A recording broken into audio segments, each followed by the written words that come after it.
But I think the development of full artificial intelligence will spell the end of the human race. It's a flying object, and we don't know what it is. I would hope somebody is checking it out.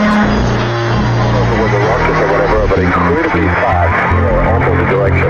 It was too fast to be an airplane. I'm glad the Pentagon is looking at this, because if it poses a threat, I want them on top of it. Well, the craft generates its own gravitational field. You said there's lights in the sky? The internet has become the command center for criminals and terrorists.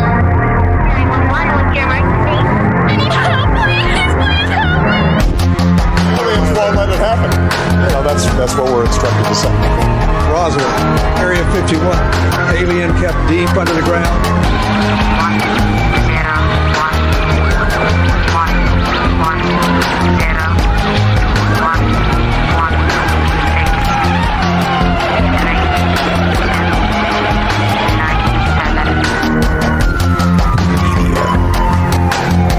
Doesn't have your best interest in mind. The government is self-serving. You're here for a reason. You're listening to Troubled Minds Radio.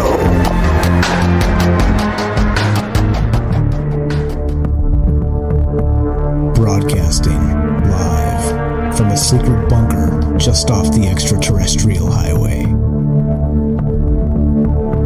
Somewhere in the desert sands outside of Las Vegas.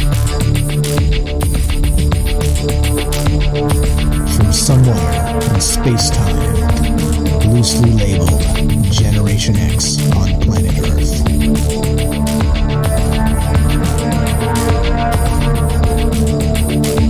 And asking questions of you in earnest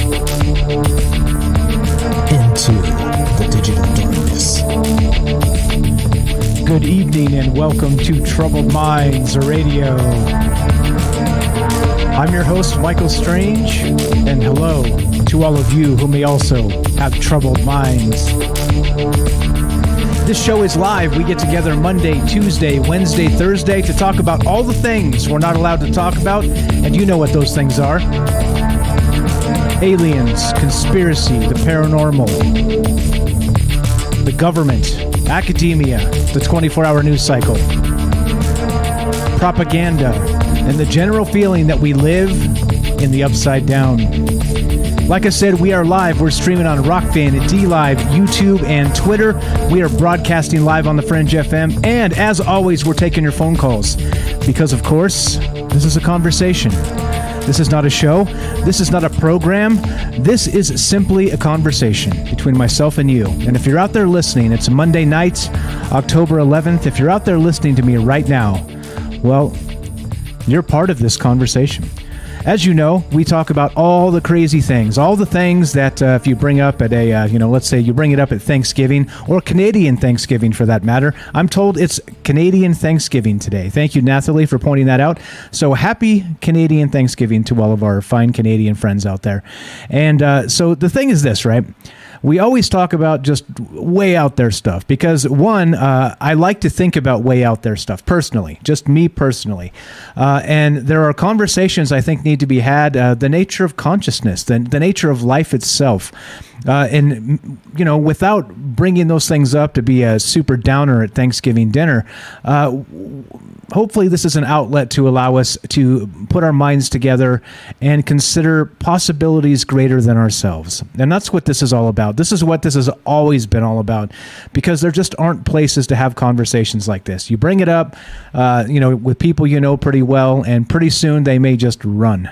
They may be like, wow, this Michael Strange is a character. I'm out, and I'm not coming back, right? because some people don't like to ponder things like our very existence. We're calling this hashtag No Pants November, by the way, because as I like to say in Las Vegas, I don't put pants on until November 1st because it's shorts. It's shorts until November 1st, and that's it. If it snows tomorrow, I'm wearing shorts. I'm not doing it. I'm holding on to the summer, even in my own reality, if I have to. I'm not putting pants on. We're in hashtag No Pants till November. All right, so that was the joke before we started tonight. So, okay, but the thing is this, right? You can talk about all kinds of crazy stuff, right? Regarding politics. And, I mean, it's crazy, like literally like batshit. I did it. How do I say it? How do I say it without not saying it? Crazy. Absolutely so far out there.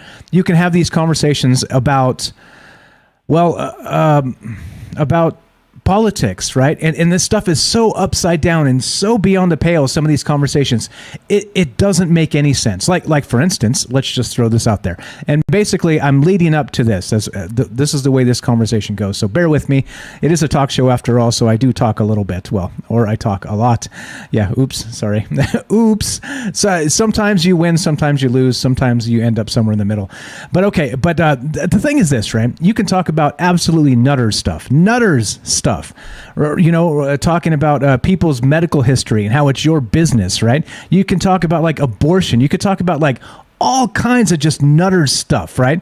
Like politically. And it's fine. It's acceptable. Like there's some stuff out there that's going on that's like, what is this? Like this is just, wow. Like what in the world, right? And it's fine because it's been dubbed as an acceptable conversation, all right? But there are other things that are critically important to not just yourself as an individual, but to us as humanity, as a collective, right? And I don't mean a collective like the hive mind. I do not want to be part of a hive mind. That's not what I'm talking about. I'm talking about us as a collective of individuals. Important things, right? Literally important things. Like, the nature of consciousness, okay? Like, how about this? What we're going to talk about tonight. What happens when you die? All right. Things like this. Okay. There are hugely important questions that I think people need to consider just as, at least in the periphery, right? Just in give it some thought. All right. I think as being people, right, we all have this journey and it begins at birth. All right. But maybe not. Maybe not. We'll get into that as we go tonight. But right. Let's just say, in generic terms, this human journey begins at our birth, all right? And it ends when we pass away, okay? However, is it as simple as that, all right? And that's what this is all about, because I don't think it's that simple. And there are a lot of things to consider with this, and not even talking about, which we'll get into some of this tonight, maybe quantum immortality, maybe string theory, maybe some things that exist in physics currently that we have no idea what's going on, right? We can observe these things, and we can point them out and say, well, this, that, or the other thing, but why? Why is this stuff happening? And if we exist at a quantum level, which we do, does our energy persist after we die? You see? Now that's a question, isn't it? Now that's a big question. That's probably one of the largest questions you can ask. And I'm not asking you. I mean, I am. But I'm also asking myself, because I think that's what this is about. This is about challenging ourselves. This is about maybe trying to move past whatever dogmatic programming we've had. Not that, again, like I said, I respect religious people. I think that we need all kinds of people in this world. You're allowed to believe what you want to believe, all right? I truly believe that 100%, and we have the right to be wrong, okay? Well, point being, before I even get into all the rest of that, is this. Like I said, this is a two-way conversation. There are a lot of things here that we can think about and we can talk about as people, and that's what's going on. And if you want to be part of the show tonight, we are, like I said, streaming on Rockfin, DLive, YouTube, and Twitter, and we are broadcasting live on The Fringe FM. And if you want to be part of the show tonight, 702-957-1037. That's 702-957-1037. You can click the Discord link at troubledminds.org. That's the official website for the show. Find all the stuff there. You can find all kinds of things there, right? You can find the podcast links, and we're streaming right on the webpage itself, as a matter of fact. I mean, you basically go there. You're looking for Troubled Minds. We have a website, troubledminds.org. Go there, all right? Want to be part of the show? 702-957-1037. The phone number and the Discord link is there. Join the Discord. It's a chat client, a voice client. Discord's an amazing thing. It's free, and we don't get paid to say that. It's just an amazing thing. Go check it out. Free, as long as you have an internet connection, it works. It's free, and it's amazing. All right, there you go. And so we're taking your phone calls both with the phone number and with Discord, because internationally, again, Discord, you can call anywhere in the world and not have any sort of toll call, right? Which is, again, like so archaic in this day and age. But hey, telecom's got a telecom, if you know what I'm saying. But okay, so let us continue, shall we? Now let's get back to this. Now, let's get back to what's on my mind tonight. Now, it is October, as everybody knows, October 11th, as I said. And so we are slowly and surely marching inexorably toward Halloween. And so we're going to be doing spooky stuff. It's what we're going to do. Thursday, we've got scheduled to talk about portals and doorways and things like this, why ghosts maybe pass through them. And we're going to be doing that with our good buddy James of Salcedo Paranormal. Check him out on that podcast. The link is down below. You can find it. Just go down to the links, and his podcast is there. But the thing is this, right? I started thinking in terms of just the larger questions. Like I like to do. I get so bored with just these boring conversations that begin and they end. And it's like, again, only allowed within an acceptable range of takes. Right? That's politics. Once you go outside of that realm, then you're a terrorist, right? You're a dissident. You're a this, that, the other thing. You're all kinds of names, right? But I think that's where the conversation actually lies. It's outside of the realms of acceptable opinion. All right? And of course, what is acceptable opinion? And so tonight, as I'm considering this, and not just Halloween, like I stated, we've been talking about spirits and, all kinds of weird stuff so far already, right? We're talking about haunted houses. We talked about werewolves the other night, I thought that was a pretty hot show, but I don't know. Like I said, it's hard to tell what you guys will be into. So I'm going to just talk about what I find fascinating. And tonight, this is what I find fascinating. Let's start here. Let's begin with this. And this thing goes a little something like this. This is from Anom Alien. Anom Alien. I can never say this. ANOMALIEN.com. And I'm going to link it. As always, you guys know me. I like to link my sources, so I'm not totally just making stuff up. I mean, it's cool and fine to just make stuff up, but as long as you're honest about it and be like, all right, guys, I'm just kind of making this stuff up. Well, that's what it is. So it's fine. But I'm not making this up. All right? I'm not making this up. But this got me thinking, right? I was actually, sometimes showtime comes super fast, and I'm like, oh, geez, what am I going to talk about tonight? What are we going to do? Like we just did robots, we just did ghosts, we did this, that. And I'm like, damn, it seems like we've covered all the things worth covering. Well, not this time. I think this time we haven't talked about this ever directly. And this is from that website that will go unnamed because I can't say it. But the headline is this, more importantly. Quantum physics suggests that death doesn't exist, and it is probably just an illusion. Just an illusion. And so that's the weirdness here. And I'll read just a little bit of this article as we get into it. But the larger question here that I want to bring up and that I want to consider is, and again, like I said, this should not be a question that goes through your brain on your deathbed, right? Maybe this is something that you should have not figured out. I'm not so sure humans can actually figure this out, but at least some theories, right? At least some ideas. Well, anyway, the question tonight is this. What happens when you die? I think it's a nice segue as we march into Halloween, like I said, slowly and surely through the month of October. But, you could take it all kinds of different ways. You could take it to the spiritual realm. You could take it to string theory and quantum immortality. You could take it to a reincarnative state, all right, where when you pass, you're prepped, your soul is debriefed, as it were, cleansed, and sent back to do battle in the world in the fight of good and evil. Who knows, right? And this is what I'm saying. There's so many theories out there that are just all over the place, taken in terms of simulation in the Matrix.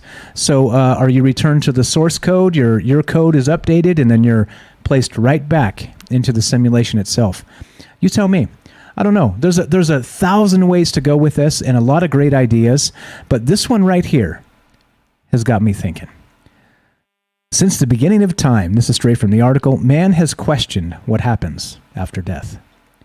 Of course, there are a variety of typical answers to this question, but scientists may have just added an infinite number of other possibilities just to shake things up. According to Robert Lanza, MD, death is actually a door to an endless number of universes. Furthermore, during our life, Lanza asserts that anything that possibly can happen is happening in some universe. He continues to explain that death does not exist in these scenarios since all of these possibilities are taking place at the same time.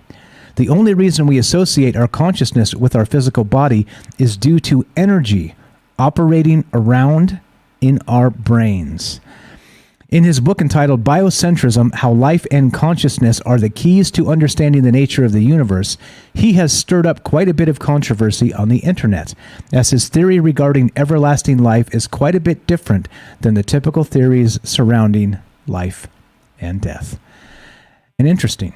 I think that's what got my mind aflame tonight, as I thought, well, I guess that's probably one of the largest questions you can ask of a human being, right? Humans are, again, locked in a state of perpetual birth and death. It's the cycle. It's what we deal with. It's part of the human condition. But think of it in terms of this. Is it possible that death is merely an illusion? And as a result of that,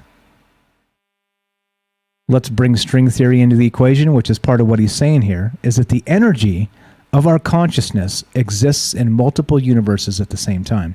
As far as I understand it, if I'm explaining this poorly, somebody else is more than welcome to set me straight, which is why we do it in this open format. Because like I said, I don't know everything. It's impossible for me to know everything. Okay, I'm just a human person, just like you. All right, but it doesn't mean that we can't ask some of the biggest questions that have ever been asked. And that's what this show is really about. I always like to call this the great conversation, and I believe that's the truth, and that there are some things that we should consider and think about before the test, let's say. No need to bring a cheat sheet if you've already done your research and pondered the possibilities. And you know what I'm talking about. I'm not going to clarify there. So I don't know. Some people have said death itself is a celebration and should be celebrated as some passing on into another realm. And sometimes in regular theological, literal terms, that would be a passing into heaven, right? A passing into whatever comes next, a beautiful place, all right? Assuming you've done the right things in life. Well, of course, then the opposite of that would be the eternal lake of fire and torment. So I don't know. You tell me. That's the question here. And again, that's just theological terms. I'm just throwing it out for sake of a conversation here. I don't think it's either one of those, to be honest. But also, I don't know what I do think. And so that's part of why we do this and kind of get together and talk about some strange things. Because as usual, I always reserve the right to change my mind about anything at any time. And I'm always trying to learn more to form a solid opinion about the world we live in. And that's it. Simple as that. And again, if you guys have a take on this, if you guys, again, all theories are welcome. We're not trying to keep the range of conversation within an acceptable bound. That's boring. Completely boring, because it's controlled. It's measured. It's actually even fed you answers beforehand when you have a controlled conversation. I'm not trying to do that. I want to know what you think with or within or without those boundaries. That's what I want to think. I see what I'm doing to myself. Talking to myself in circles now, but you get what I'm saying. I want to know what you think regardless of what somebody else has told you about this. Not what your pastor told you, not what your parents told you, not what your brother, your sister, your mate, your husband, your this, that, the other, not what your wife have told you. Brother, sister, whatever. No. What do you think? And that's what I mean. What do you think? I don't want to know what Nancy Pelosi or Mitch McConnell told you. I don't care about that. I want to know what you believe yourself in your own heart. What happens when we die? That's the question. That's what's on my mind tonight. Like I said, I know it's a little bit heavy, but I don't think it has to be in terms of depressing heavy. I think it can be, like many have stated, a celebration of sorts. this sort of passing, this sort of moving on to the next realm, whatever it happens to be. What's going on, guys? And I see you in the chat. Thanks for showing up. Thanks for saying hi. But that's what's going on. I don't know. So you guys tell me, as always, right? Taking your phone calls on this. And I got the book. I got the whole book. This guy's got the whole damn book here. I got a link. It's down below. Apparently, you can just get it. I mean, I didn't have to buy it or anything. You just log into academia.edu, and there it is. And it's about the this exact book that I'm talking about, and which is pretty cool, right? When academics, you can log in and just get the get the deets, read the things. So pretty amazing. Anyway, so back to square this up. What's going on is this. Quantum physics suggests that death doesn't exist and is probably just an illusion. Just an illusion. Life is but a dream, as it were. And so that's the question tonight. What do you believe about this? And do you think that this is something we should think about? This is something we should talk about. Do you think that I've just crossed a line this time? Michael Strange, you've crossed a line this time. This is just a conversation that should not be had. That's okay. I'm all right if you believe that. Because guess what? That's what we do. I think as good human beings, we cross lines. All right? But crossing lines, in some cases, doesn't mean breaking the rules. It means reaching across lines to make friends. It means reaching across these lines, these verboten lines, to expand your own consciousness, to know that there are other people out there in this world that are like you, that question things, that look up to the sky and wonder, how big is it out there? How far does this go? And I think that's what's going on. And like I said, as always, looking for feedback, looking for your guys' thoughts on this and all the rest of these things. And if you want to be part of the show, one more time, 702-957-1037. So again, right, just going to cut through some theories here so you guys have an idea of the scope. Like I said, the scope is this. What happens when we die? You know, we've heard the trope, let's call it the Halloween trope, Carol Ann, stay away from the light. Anybody remember that from Poltergeist, right? So what happens? What about, let's throw this into the mix. What about a near-death experience? All right? What about that? People have gone and had, let's say they drowned, all right? And they were like flatline dead for like 45 minutes. And then they miraculously spit up some water and they come back, all right? And many of these cases where this has happened, where their heart has stopped, whatever happens, and they come back from this state of death, many describe seeing a light. And in some cases, even being beckoned into the light. So I'm curious about that. I looked a little bit into that, but I'm wondering about your thoughts. Is that a trap? We've talked about this before. Is it something that is a benevolent light?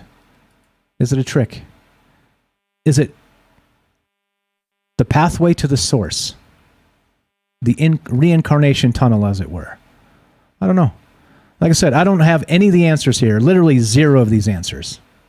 But I do love asking those questions. So that's what's on deck tonight. That's what we're doing. That's what we're thinking about. And why the hell not? Like I said, every time everybody else zigs, we zag. And so people may be talking about spirits and Halloween and all the rest of this stuff. And we could do that too tonight. But that's not going to be the premise. The premise is going to be inside or outside the bounds of discussion. It all goes. But the question is this. What happens when you die? Is there a way back? Is there a way forward? Does our energy persist on a quantum level through quantum immortality? Or do you think it's all a recycling program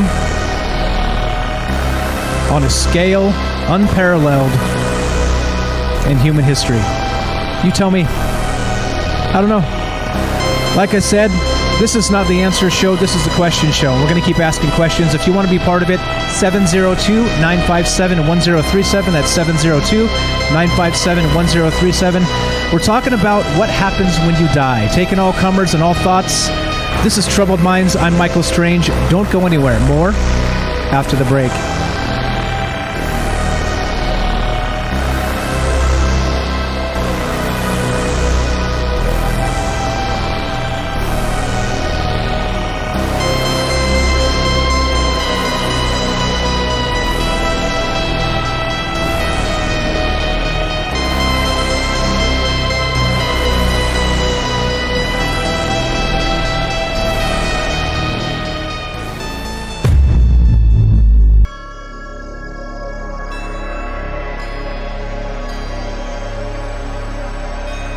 All right, welcome back to Troubled Minds. I'm your host, Michael Strange, and tonight we're talking about what happens when you die. We're streaming on Rockfin, DLive, YouTube, and Twitter. We're broadcasting live on the Fringe FM, and we're taking your phone calls. What are your thoughts on this? Has anything changed over, I don't know, say 10,000 or 20,000 or 30,000 years in humanity with death? Or is it all the same? Do we recycle? Do we live forever through quantum immortality? Is it religious in scope, or is it not at all? Like I said, I don't know the answers here, and I don't presume to, but I'd like to hear your thoughts on this. What do you think? One more time, if you want to be part of the show, 702-957-1037. That's 702-957-1037. You can click the Discord link at troubledminds.org, and that's the official website. And the Discord is there, and the phone number is there. You can find everything you need right there on the website itself. Okay, let's keep on trucking with this a little bit.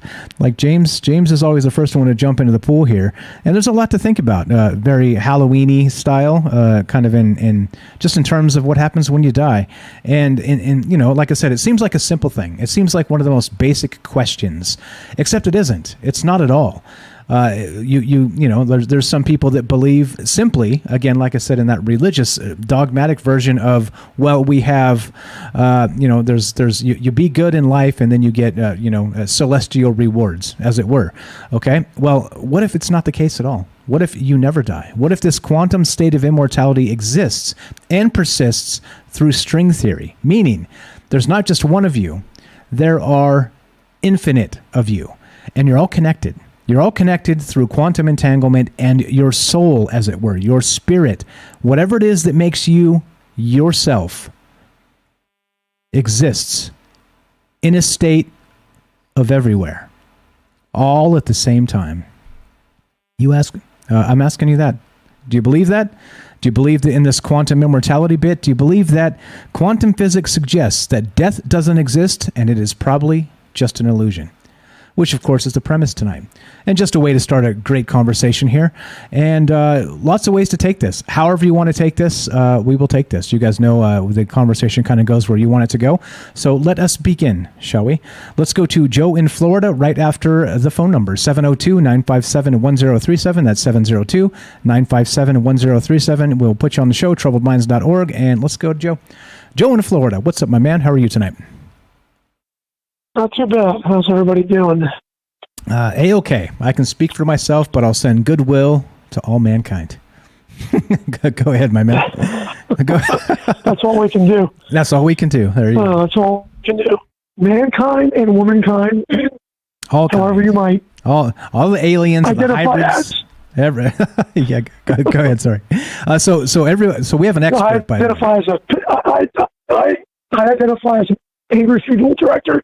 And you would think, with all the people I see dead, maybe one of them would give me a wink, but I don't know. The life after death, yeah, there's something to it. Physical evidence, wasn't there a study that when the body dies, it weighs a little bit less? Yes. I know that there was a study for that. Yes. I believe it's been debunked, as it were. But so the initial study was something about that the soul had a weight to it. I can't remember what the actual weight was, so many ounces. There's a movie that was made. But that when you passed away, the weight of your body actually changed exactly to the weight of a human soul as your soul disappeared from the body. But yes, I know what you're talking about. Did not know that was debunked. Just remember hearing about it. Well, and since I don't ambulance chase, I'm not there at the minute somebody dies to find out. But you know, it's an interesting topic. I wonder if when you hear people that are reincarnated and they're remembering past lives, there's got to be something to that. You know, maybe once or twice you could say it doesn't exist, but it seems to happen. Not that it's consistent, but the cases that do happen, you kind of wonder where this is coming from. Well, exactly. Can you still hear me? Yeah, I'm with you. I'm trying to process here because it's like I said, it seems a simple question, but the answers and the theories here are not simple at all. Though I do like that you're basically an expert, right, Joe? I mean, you know. I would not say that I'm an expert in anything. Okay, all right. All right. Especially after the day I've had today. Okay, all right. Fair enough. Well, I don't know. Sorry, go ahead. Continue. So, I don't want to... No, but you know, I have seen, you know, like I've said ghost stories before in the past. I've seen things, felt them, hear them, you know, things that you kind of, you know, the hair stands on the back of your head, you know, on the back of your head. Sometimes you smell a smell. I think we've all talked about that. You know, if the universe is math, and math is universal, as far as we know, the laws are universal. 2 + 2 is 4 here. 2 + 2 is the same someplace else. So everything's based on math, and the math bears it out. Then maybe we do come back. You know, energy can't be created or destroyed. So if the energy that's in this universe is maybe finite, then maybe we are recycled. Yeah. You know, So the thing that makes me wonder is, well, when we die, are we going to see aliens? Are we going to see other species, you know, waiting in purgatory or wherever you want to go wait? You know, so that's kind of, and I never hear about people coming back and describing other things. I don't know if I've told you, I did have a story recently. This woman that actually has come to see me twice in the last 2 months because her boyfriend died and her mother died, and her brother had a near-death experience. So, and I talked to the guy, and he seemed off, like he was very deadpan. And most of the time, I could read people in the room, you know, how they're going to be, if they're going to complain about the price, you know, if they're going to argue about who's getting what portion of the ashes, you know. I could usually be a pretty good gauge of that. And I had a guy to come in and couldn't really read them. And, you know, he asked me a question, like, how do you justify your costs? And I answered everything. And he left, and his sister stayed behind, and she told me, she's like, let me apologize. She goes, he was dead for, like, one thing she said, like 40 minutes. She was an ER nurse. The guy had a heart attack. She kept doing CPR. The ambulance came. They took him to the hospital. She knew the ER doctors because she was an ER nurse. They were going to call it. They hit him with the paddle one last time. He came back. He came back to life. And he apparently spoke to the family. He said he saw the family. He saw everybody that was dead. He brought back details and everything. So, who are we to judge?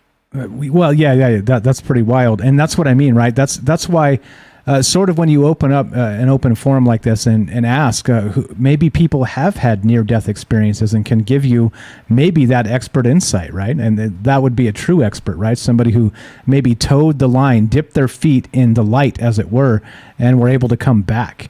Which, again, so much to derive from an experience like that. Again, you know, some people would just say that it's, you know, the brain kind of doing its thing, right? Going through the motions of passing on. But I don't know. I'm not so sure, right? Like, I don't know.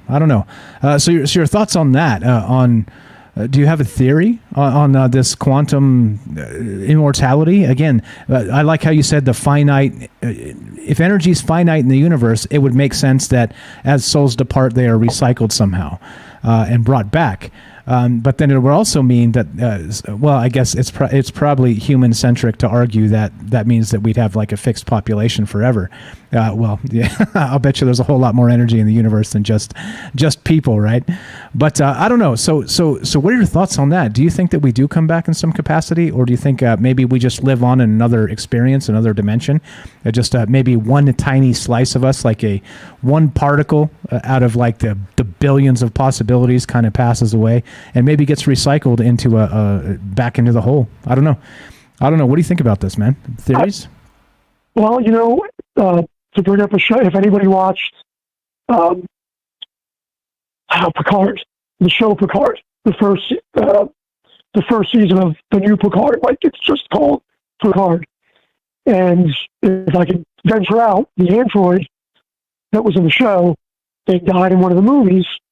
Apparently, one of his neurons survived.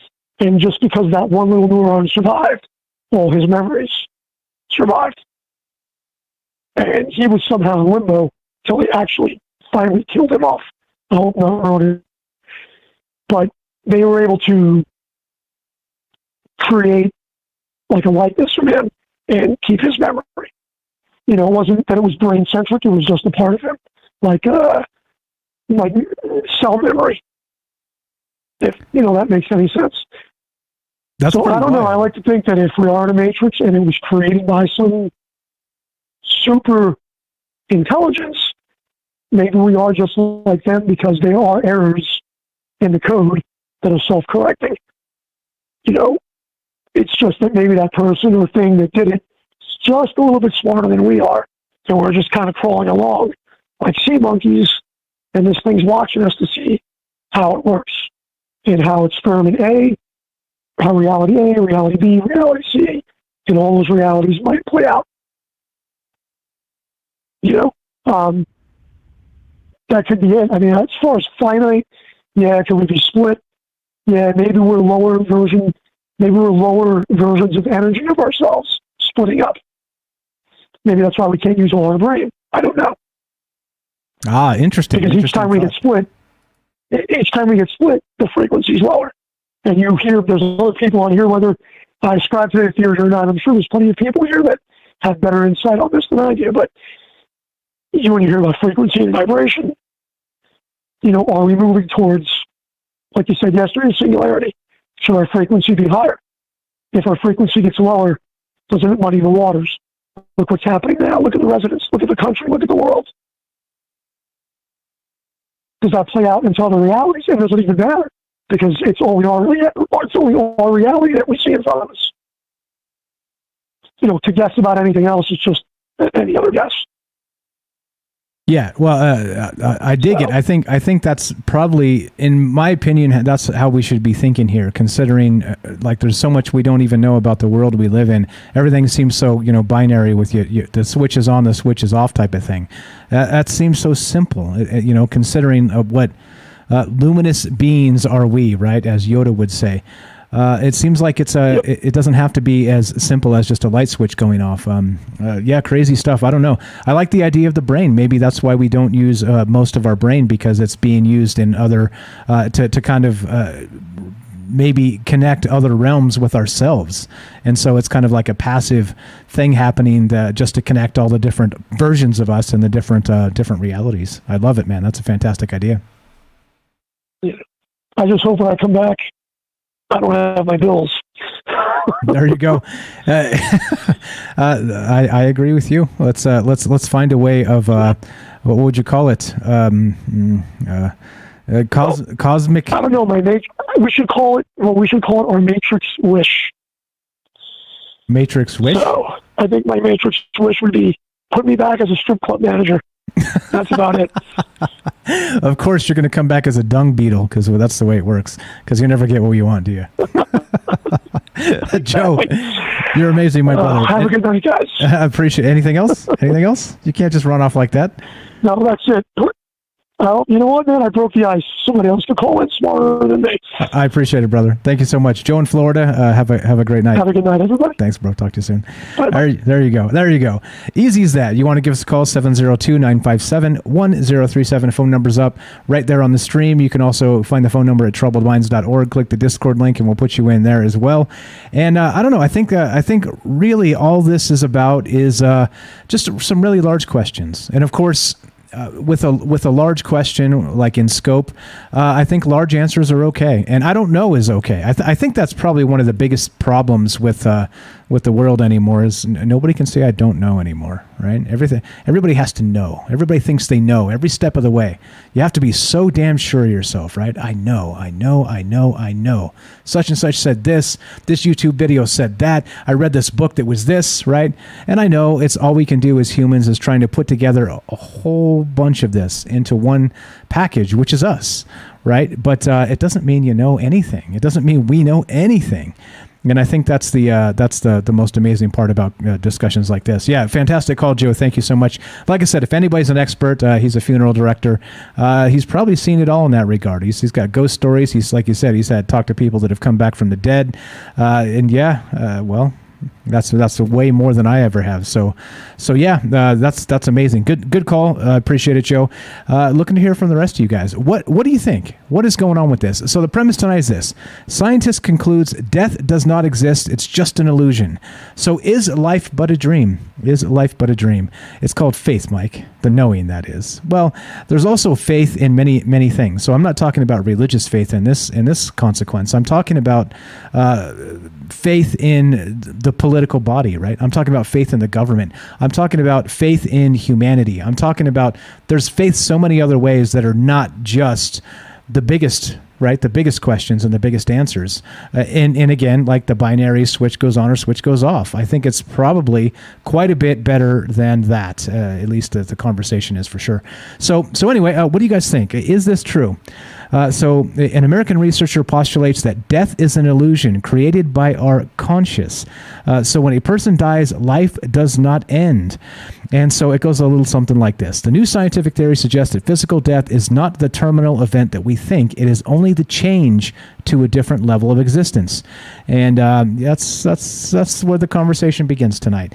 And we can, wide-ranging, like I said, religious or not, it's okay. I'm not anti-religious. I know so much of the world just craps on religion all the time, which I think is unnecessary, because I think we need lots of people with individual thoughts and ideas to make to real diversity, by the way, real diversity of thought.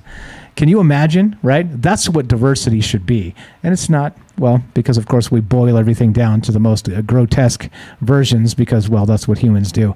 But, okay, so we're talking about life, not life after death. What happens when you die? Is this theory solid here with death does not exist? It's just an illusion. Well, there's a whole book written about it, and some scientists think they have an idea. And, well, we had some great ideas from Joe as well. So one more time, 702-957-1037. Click the Discord link at troubledminds.org. We'll put you on the show. Let's go to Robert in Pennsylvania. What's up, Robert? How are you, my friend? Welcome to the show tonight. Oh, I'm fine. How are you? Doing very well. Happy Monday. I'm sure you have some thoughts on the matter, don't you? Oh, I'm well versed in all this. So let's take it by steps. What's happening when you're on death's door? Okay. The first thing that happens for most people, as a matter of fact, almost all right, is they find themselves floating above their body, looking at their body, and they are so detached, all right, that they actually, in their minds, think, that's just a meat container, all right. Then there's no fear. I mean, that doesn't happen, right? There's no fear. There's no scare or whatever, because you're already in the spirit, all right. The next step is you find yourself in a completely dark environment, absolutely pitch black, all right? There's no fear there either. There's a kind of peace involved in that when you're in that. And then in the distance, a little white dot will appear, and it expands and expands and expands, and it's so bright, it's brighter than 100 suns, to use some kind of analogy. All right. If it was physical-wise, looking at that, it would make you blind. All right. But there's no problem in seeing that in that spirit body. All right. The next thing you know, you're going through a tunnel of light. It's that light, and you're going like 1,000 miles an hour through that tunnel. What you're going to see when you get there, all right, is you're going to see your dead relatives, all right? You're going to see people you don't even know, but you do know. You've known them all your multiple lives, all right? You'll see people that you knew in a previous existence. You'll see people that you're going to know in a future existence. you'll see people who are still alive. Like, let's say you have a sister or you have a brother, all right, and they're still alive. They'll be there to greet you too, all right, because it's all happening at once to begin with. And so, you know, and this whole business of physical reality is an illusion, all right. And then you're going to have it's almost like watching a movie of your life, all right. You're going to have a life reveal. That's not what it's called. I'm trying to remember what it's called. But you're going to go through from the day you were conceived, from the moment you were conceived up until the point of when you crossed over. All right? An evaluation. All right? There's no judgment. Absolutely none. You could have been Hitler. All right? And there's no judgment. All right? And then you have a choice to make whether or not you want to continue on, all right, or you want to leave. But before you make that choice, you'll see a couple of doors that will open, all right, and there'll be people, you know, I guess guides. That's what the literature talks about. Excuse me, guides are who are sitting around a table, elders, whatever, and they're going to give you a choice between staying or going back. You always have that choice, and you make that choice before you even leave your body. All right, let's say you're in a car accident. You're about to be in a car accident. All right, you've already left your body before that happens. All right, and you're making a choice of whether that crash is going to be enough to force you into the realm of the dead, or going to be not so severe that you can't come back.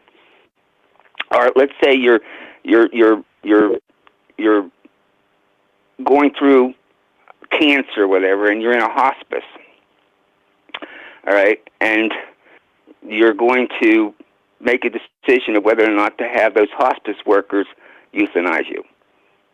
All right, that's a choice you make before you pass away. I mean, your spirit has already left your body previously and made that decision. So if you do order the euthanasia, it's irreversible, but you've already made that decision. I'm trying not to make this so complicated. I'm just trying to make it clear. You always have a choice whether to pass permanently over or come back. I see. Now, okay. Nobody knows anybody that's gone completely to the end of this journey, all right, because they don't come back. So we don't know beyond that what occurs. I think you spend some time there. I mean, it's supposed to be beautiful. It's supposed to be colors and things and music that are impossible to describe in English words or any kind of language. Colors you never have seen. All right, it's beautiful. It's peaceful. It's joy. There's no pain. That's all that stuff.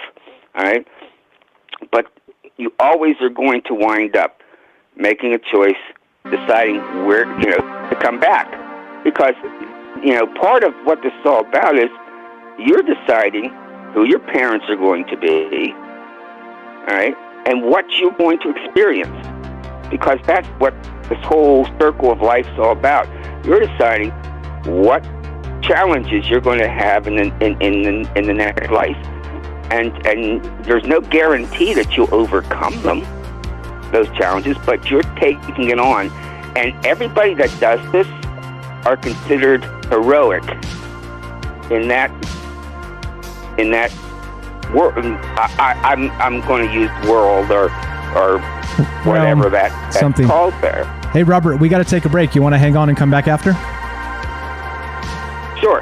Okay, I'm going to put you on hold. We'll be right back with you, Robert. Thanks for the fantastic call. Good stuff as always. This is Troubled Minds on Michael Strange. We're talking about what happens when you die. Don't go anywhere. More after the break.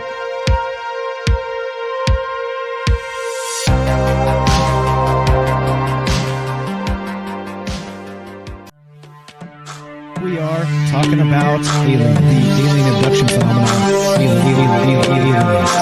aliens are looking through your eyes and they're accessing your optic nerve. I'm doing that. And through that optic nerve, they're transferring to your brain. People are random images as they traverse neurons in the brain. All right, so maybe, and they also feel them planting. Broadcasting live from a secret bunker just off the extraterrestrial highway. Somewhere in the desert sands outside of Las Vegas. From somewhere in space-time, loosely labeled Generation X on planet Earth.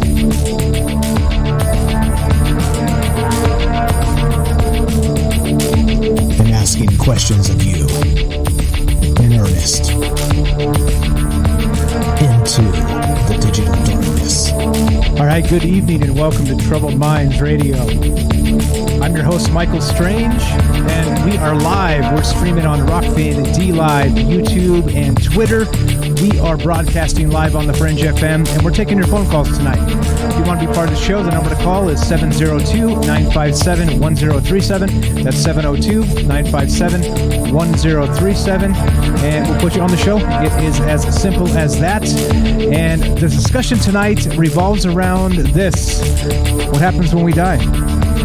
Quantum physics suggests that death doesn't exist, and it is probably just an illusion. What do you think? We've got Robert on the phone, so let's waste no time and let's get right back to Robert and let's find out the rest of his theory here. Thank you, Robert, for being patient with the commercial break there, and welcome back to the show. All right. Like I said, we've never heard from anybody that's ever gone all the way, because they don't come back. But there are tons and tons of people who have experienced an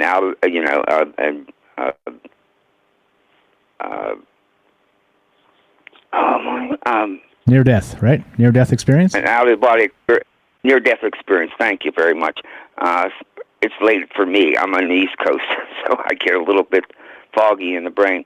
And I'll bet plenty of dollars.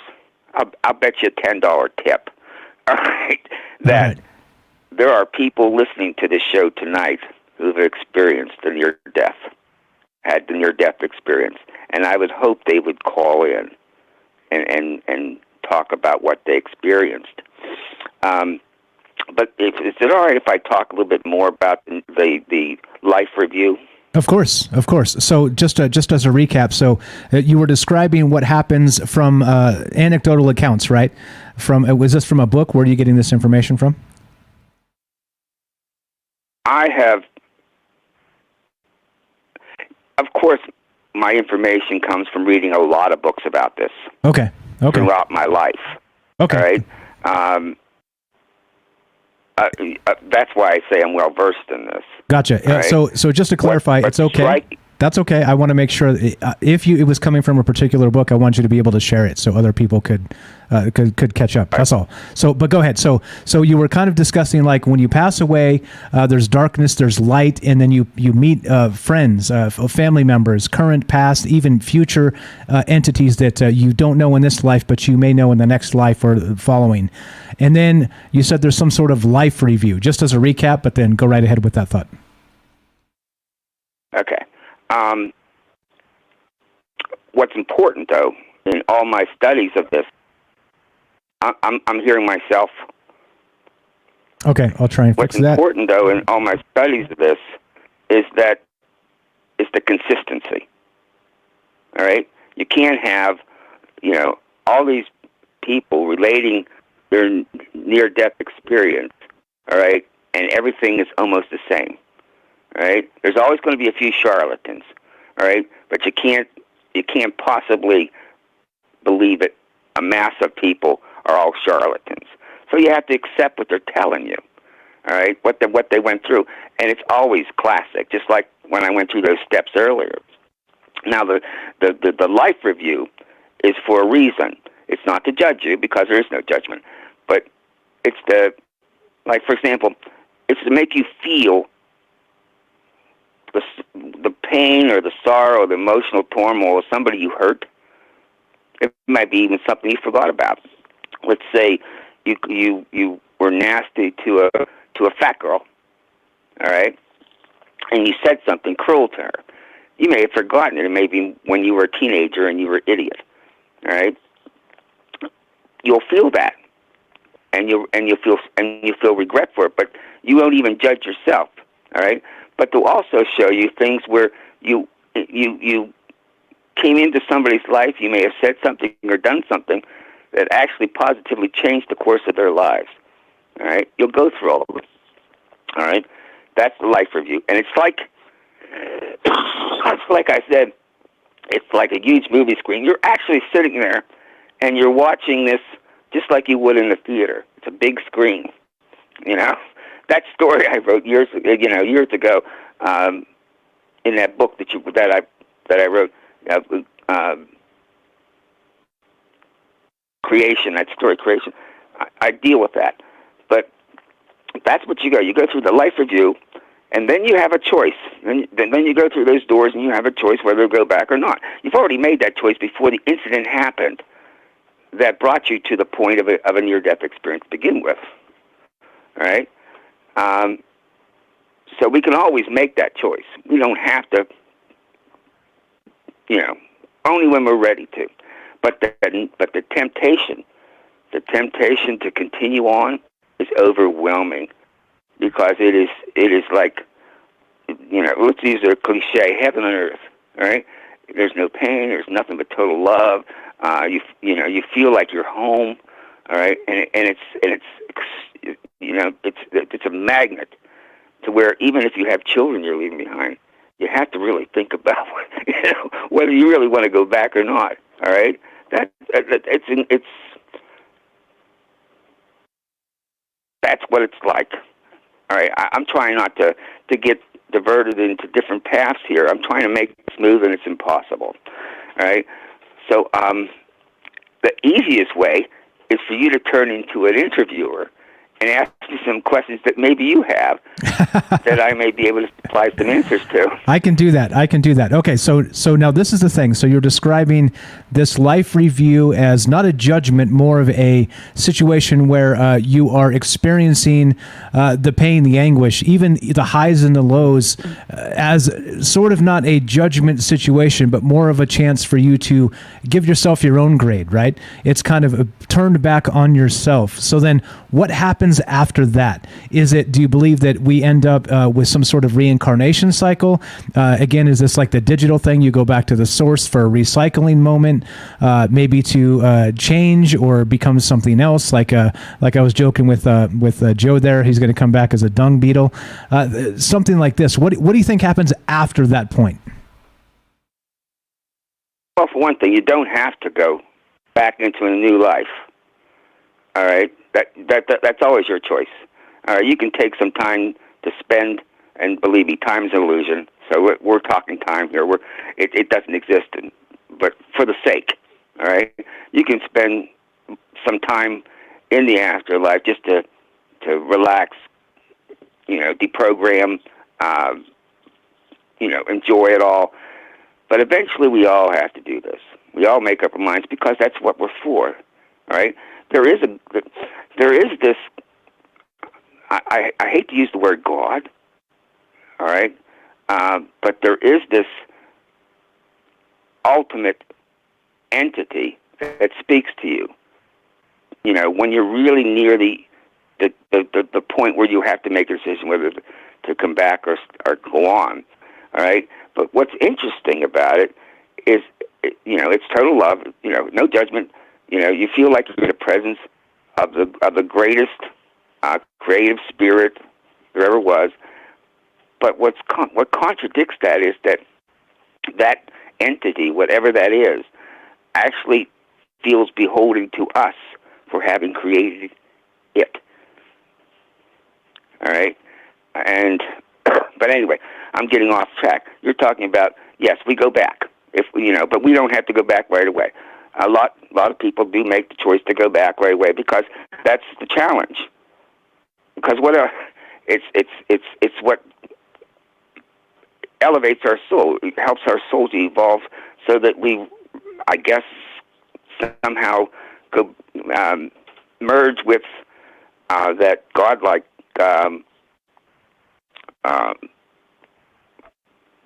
thing. I can't think of a less cruder word, but whatever that thing is. Entity. That so that we can, entity that we merge with.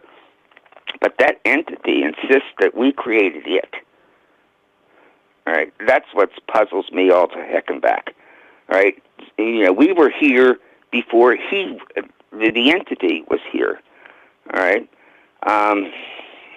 So anyway, but we choose who our parents are going to be in the next life. By the way, all these lives are happening at one time. They're simultaneous to begin with. So when you're having a near-death experience, you're also experiencing this particular life review, but you're also able to see your past lives and your future lives. So you're going to go there. If you have a future life, and again, time is an illusion. I'm just using that because I don't know how else to not do it. All right, but you're going to go back, and you're going to pick your challenges. Part of that is picking your parents. Let's say you want to be born poor, and try to overcome that challenge. Well, you're going to pick parents who's going to make sure that you are. All right. Maybe you want to. Nobody picks a challenge like I want to be born Bill Gates. All right, but somebody did. Somebody picked Bill Gates. Those people picked to be billionaires. The question I've got is, what challenges are they trying to overcome? As in that capacity, we're all considered very brave. We are all considered heroic. The very fact that we will voluntarily do this because it's awful. The whole idea of being in a meat body and going through life is, you have its ups and downs, but mostly it's a pain in the ass. All right, but we do it, and then we have our life review, and the cycle continues, and it will go on forever. There's no end to it. Next question, if you got one. Okay, so good stuff. I guess, does it end? Is there an end to this? Can you choose to just maybe stay with the source or whatever this entity is and not come back? There is that choice there. Well, for one thing, since there's no time, there's no beginning and there's no end. All right? There's no middle. There's no beginning, middle, or end.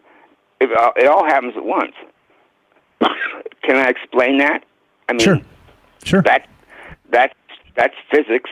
All right, they'll tell you that's the truth. That there's that time's an illusion and everything is happening at once. But also, you have multiple universes. Let's say, for one, you're on a road, you're driving. Let's say you're coming back from your vacation in California. All right, but you're thinking, I think I'm going to turn off this road. I'm going to turn off this road and get check out the scenery over there. There's another you on a parallel Earth that doesn't decide to make that turn. He decides, I'm tired, I'm going straight home. All right, so everything that's possible happens. All right, there's many yous in the universe. But that has, you see, I'm getting off on a tangent that has nothing really relevant to do with what we're talking about. It's complicated, isn't it? It's complicated. I think that's probably, like I said. I don't begin to put across that I am an authority on this now. I'm just saying I'm well versed in this. All right, but there's still parts of it that just that aren't in the literature because nobody can. The only way you can know the absolute truth is to die permanently, not come back, because nobody that goes all the way comes back to talk about it. Now, what I'd like to do, I would like to get off this phone By the way, Okay. this is my favorite subject. Okay, This is my favorite subject. If you have more questions, I'm more willing to take your airtime. All right, but I would really like to anybody that's listening out there that's had this experience. Yeah, all right, to call you. Agreed. Talk about it. Agreed. 100%. One more thing. Sure, go ahead. One more thing. When you're in bed, if you can experience on your own a separation of your soul from your body, you can take an astral trip. And a lot of people think that's complicated. It's not. I've done it. All right? What you need to do is you need to shut your brain down. You know how your brain is always thinking? One thought after another, it just cycles through there. And it's hard to relax your brain. There's an easy way to do that. And I'm going to give that piece of advice right now, and then we're going to get off the phone. Okay. While you're lying there, think to yourself, what is my next thought? That shuts off every other thought. Every other thought is shut off, and your mind will relax immediately, right? And then you allow yourself, your body will relax, and you feel, and what you do is you start with your feet, and you feel your feet relax. You know, they're relaxing, and you feel that sense of relaxation as it goes up your body, all the way up, through the neck, through the head, and through the mind's eye. All right? Give it time. You'll start to feel your trembling.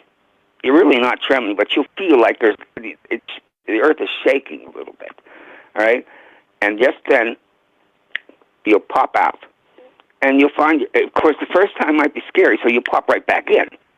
But the more you do this, the more you understand there's nothing to fear about death. Because you're experiencing that when you're doing that astral projection. You're seeing really what it's all about. All right? So try that. Simple routine. What is my next thought? That shuts the brain down. Gotcha. Because you can't get more thoughts if it's waiting for the next one. Right. Right. So and relax yourself and try that. Okay. Yeah, a little mind hack. Please, anybody out there that's listening to Michael Strange and Troubled Minds, and you've experienced any near-death, you've had any near-death experiences, please call in the show. I would really like to hear what you have to say about your experiences. And I'm sure Michael would like to hear that, too. Agreed, 100%. Before I let you go, real quick, I got a question. So I did state that the weight of the soul was debunked. I apologize for that. I'm kind of looking through things, and as usual, the usual Snopes and everybody else is debunking stuff. But there was an actual experiment that was done that came to the conclusion that 21 grams is what a soul weighs. And you said it had not been debunked. Do you want to address that? That's right. That was Duke University. I think that was in the 40s.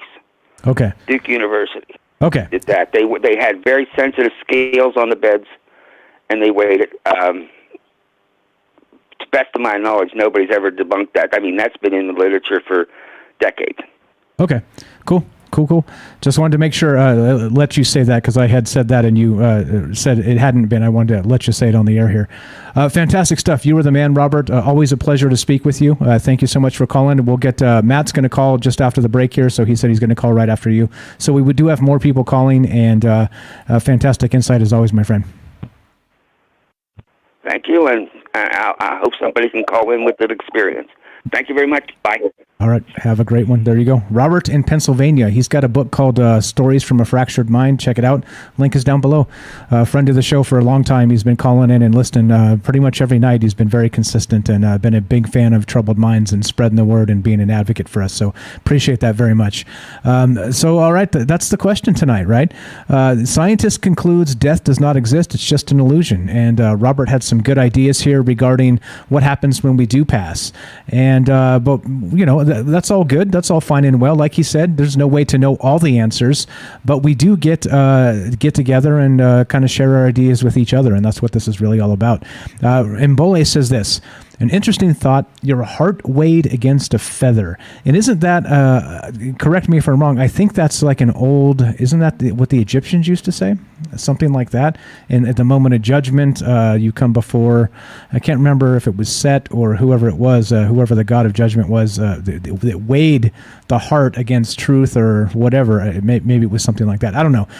Again, like I said, lots of religious ideas here, lots of religious thoughts and what this actually means. But yeah, curious that we end up kind of wondering what's going on with this stuff. I don't know.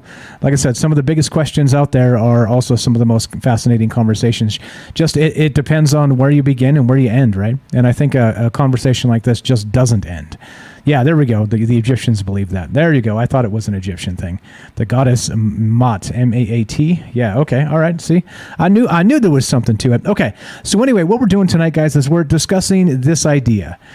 What happens when you die? All right. And so there's some ideas, right? There's some religious ideas that go back to the Egyptians, like we're discussing here in the chat there, weighing your heart against a feather. There's some other ideas with quantum immortality, and that maybe our mind is, as Joe was describing, we only use a certain portion of our mind because the rest of it is in tune with the rest of our consciousness that's happening all around the multiverse. And so there are different versions of us in different universes, but we're all linked. And so that's why that would mean, in effect, a quantum consciousness that never dies, because it's always part of something else that's ongoing, as Robert also described, simultaneously with time. So I don't know. There's a lot here to think about, a lot to talk about as usual. But what are your thoughts on this? So again, just a real quick to recap here, where we began the night was this. Quantum physics suggests that death doesn't exist and is probably just an illusion. And here we go. So according to Robert Lanza, MD, death is actually a door to an endless number of universes. Furthermore, during our life, Lanza asserts that anything that possibly can happen is happening in some universe. And that's actually what Robert was saying there, that everything's happening all at the same time. And all the different places, all the lifetimes are happening simultaneously. That's what Robert Lanza here is saying as well. He continues to explain that death does not exist in these scenarios since all of these possibilities are taking place at the same time. The only reason we associate our consciousness with our physical body is due to energy operating in our brains. And there we go. Yeah, I don't know. What do you guys think? So he wrote a book called entitled Biocentrism, How Life and Consciousness Are the Keys to Understanding the Nature of the Universe. And I've got a direct link to that here. I will put it in the chat. The entire book is available for your perusal, which is pretty amazing. Some of the academics post their work for free. And that's what's going on tonight. That's what's on my mind. And like I said, sometimes these questions are really, really large. And that's okay. I think that we shouldn't expect to come to an answer, right? I mean, that's probably the most fascinating conversation, are the ones that don't have direct answers. Well, it doesn't stop me. We're going to do this anyway. If you want to be part of the show tonight, we're talking about what happens when you die and taking all thoughts on this. If you want to be part of the show, 702-957-1037. That's 702-957-1037. This is Troubled Minds. I'm Michael Strange. Don't go anywhere. Your calls and more after the break.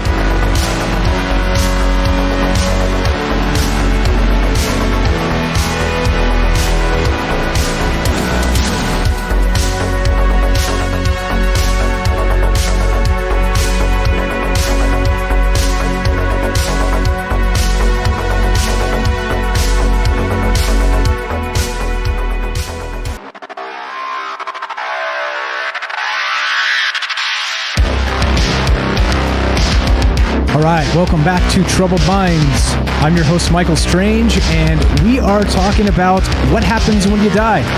We've got a quantum theory here that suggests this. Quantum physics suggests that death doesn't exist and is probably just an illusion. So as we stream on DLive, Rockfin, YouTube, and Twitter, and broadcast live on the Fringe FM, we're taking your phone calls and your thoughts on this. What do you think? What happens when you die? 702-957-1037. That's 702-957-1037, and we'll put you on the show. Easy as that. You can click the Discord link, and actually, Daryl, hang tight. We're going to go with Matt. He's been waiting on the other caller, so hang tight in there. We're going to go to Matt, then we'll go to you, Daryl, just one moment. Let's go to Matt in California. Thanks for being patient with us, my friend. Welcome to the show. How are you tonight? Good. How are you doing, Mike? Okay, my man. Monday means nothing. As long as you have a good conversation. Yeah, I was listening to Robert, so it was good, so I didn't want to cut him off. Okay, no sweat. So what are your ideas on this? Anyways, yeah, so my personal beliefs, I believe in the afterlife and the reincarnation. But I like listening to other people's takes too, because I'm not 100% right. And so there's that quote. I forget who it is, but he says, "Energy is never created or destroyed. It's simply transformed. And I like that one because that kind of explains it really well. But everyone can have their own opinion and things. And I think too also is, I think maybe it's supposed to be a mystery. Like, we could talk about it all day, but I think it's supposed to be a mystery, because if you knew how or when you were going to die, like, you wouldn't like live your life. You would just be waiting for that time. Yeah, well, and I think that's part of the problem with people too, is that we demand, right? We demand so many things of ourselves, of the world, and even of the universe. And what that means is the answers. And I'm with you, man. Like, I agree that there are some things I don't think we should ever know. And I think that's part of why this makes some people uncomfortable, this type of conversation, because they understand and realize that no matter who you ask, like what Robert was saying, there's going to be charlatans out there, right? Selling you meteor juice and trying to, get the tithing or whatever's going on, right? Because death, right? Death is coming. Death is on the way. Death is staring you in the eyeballs, right? But it's not about that. It's not about dying. It's about living, isn't it? It's about a completely different thing. And so, you can look at it one of two ways, and it's, we're all going to die for sure. But are you going to live in fear up to that point? I mean, I don't know. I don't think so. I think that's a waste of everybody's time and a disservice to humanity and yourself. But I'm with you 100%. Yeah. There are answers we're not going to get to. Not going to get to. Yeah, it's a mystery. It's supposed to stay a mystery. Exactly. Until we die. Exactly. A couple personal stories real quick. A few years ago, my mom had a heart attack. She was in a coma for like 3 or 4 days. And when she came out, I asked her, what happened? What's over there? And she said, nothing. It's darkness. And I'm like, oh no, like, I don't want to believe that. And I also have a friend of mine, when we talk about this stuff, good conversations, to just a crazy question, just what happens when you die. And he believed, and of course, everyone has their opinion, I'm not saying he's wrong, but he believed that when you die, and nothing, that's it. You live, you die, and that's it. And I'm like, man, if that is true, that's boring. Well, not just boring. I think in terms of, like you described, energy as never dissipating, just changing form. I think it kind of spits in the face of what the spark of humanity actually means. If we're just a boring meat suit, you're right, it's boring, but it also means that we spend a lot more time dead than we do alive, don't we? Yeah. Yeah. Yeah. And so I want to talk about these books I read a while back called The Afterlife Codes by Susie Smith. Sure. I think there's 3 books. And in these books, they're doing these studies. These they do like double blind, quadruple blind, all that studies on the psychics and the information they bring back. And it's not about how much information they bring back, it's about how accurate it is. Meaning, and they get graded. So if it's really accurate, it's a percentage. And they're like, the psychics are competing against each other to try to get back accurate information. And so, when you go to these psychics, I look at it as like entertainment value, not like the truth. But the thing is, what I'm looking for that like 100% like solid, like this is the fact that like that person cannot know. And these psychics, they come out with this stuff and it's so vague. It's so, oh, I sense a woman, or something like that. And so I think the more vague it is, the more easy it is for them to like poke and prod you and get the answers. And so anyways, these books, the afterlife codes, make an afterlife code. So hopefully, I hope everybody listening has somebody they could talk to about this. This is a really deep conversation. But I hope everybody has, a partner or a friend, someone they can talk to about this. And so you get your partner, and you go to a room, and no one else is supposed to know your afterlife code. So you're going to make an afterlife code. You're going to come up with a word. It's best with a simple word, but I've seen people use like phrases. But just come up with a simple word and agree upon that's your afterlife code. And the trick is, nobody's supposed to know. And so the trick is that when one person dies, the other person can go to a psychic and try to see if that psychic can break the afterlife code without you saying anything. And so just as an experiment, just to mess around, here's my experiment. I'm gonna make an afterlife code with you, Mike. So the code is gonna be pineapples. All right. And you're like, why is this guy talking about pineapple? Okay. But then, and that's our afterlife code. And then in the hopefully distant future, say I die first. And, you know, you guys are saying, oh, Matt, he was a good guy, right? I hope you guys are saying good things about me. But then, for sure. But then, say you're sitting around and maybe you're thinking about me, maybe a conversation we had or something. And then all of a sudden, a commercial comes on the TV for pineapple soda. And then your wife brings home pineapples from the store because they're on sale. And then, like, you're walking down the street, you see, like, a pineapple shirt or, like, a pineapple pin on a backpack. And then you get in your car, and the song Pina Colada comes on the radio. Like, that's me. That's me trying to communicate with you, like, tell you, like, I'm okay on the other side. And it's up to you to hopefully get those synchronicities to understand what it is. And then so, like, say you went to a psychic, and you went to any psychic, and the psychic was like, there's this kid here with long hair and tattoos. He's trying to communicate with you. Well, that narrows it down, but that could be anybody still. But then say you go to a psychic, and it's like a real life psychic, a legitimate psychic, and she says, oh, there's this kid here with long hair and tattoos, and he's trying to hand you a pineapple. That's like there's no way that, like, someone's going to guess that. Right, exactly. You'd have to lead them to that, unless one, they were a real psychic, right? And you were reaching through from wherever it was, right? Yeah. So you don't tell anyone that your code. But yeah, you guys could try that at home. Just make a code with someone, and then see if it's an experiment. You know, it's an ongoing experiment just to see, like, you know, like I said, we're questioning things, right? Yeah, that's an idea from, and Daryl said this, but I knew this as well, that Houdini did that, right? I think it was Houdini that actually did that with his wife. Was it his wife at the time? That said they had a code, something like that, so they couldn't be fooled by some charlatan psychic that was saying, you know, your husband's or your wife is reaching, through the ether to tell you this. Well, they'd agreed that if they did try and contact each other, it would start with an actual, with a term, exactly like you're describing there, that something like pineapple. Like it would be sort of out of context and seem strange, but it would also be, okay, well, that psychic is probably in an actual contact with you. Yeah, I love it, man. I love the idea. I mean, what else do we have, right?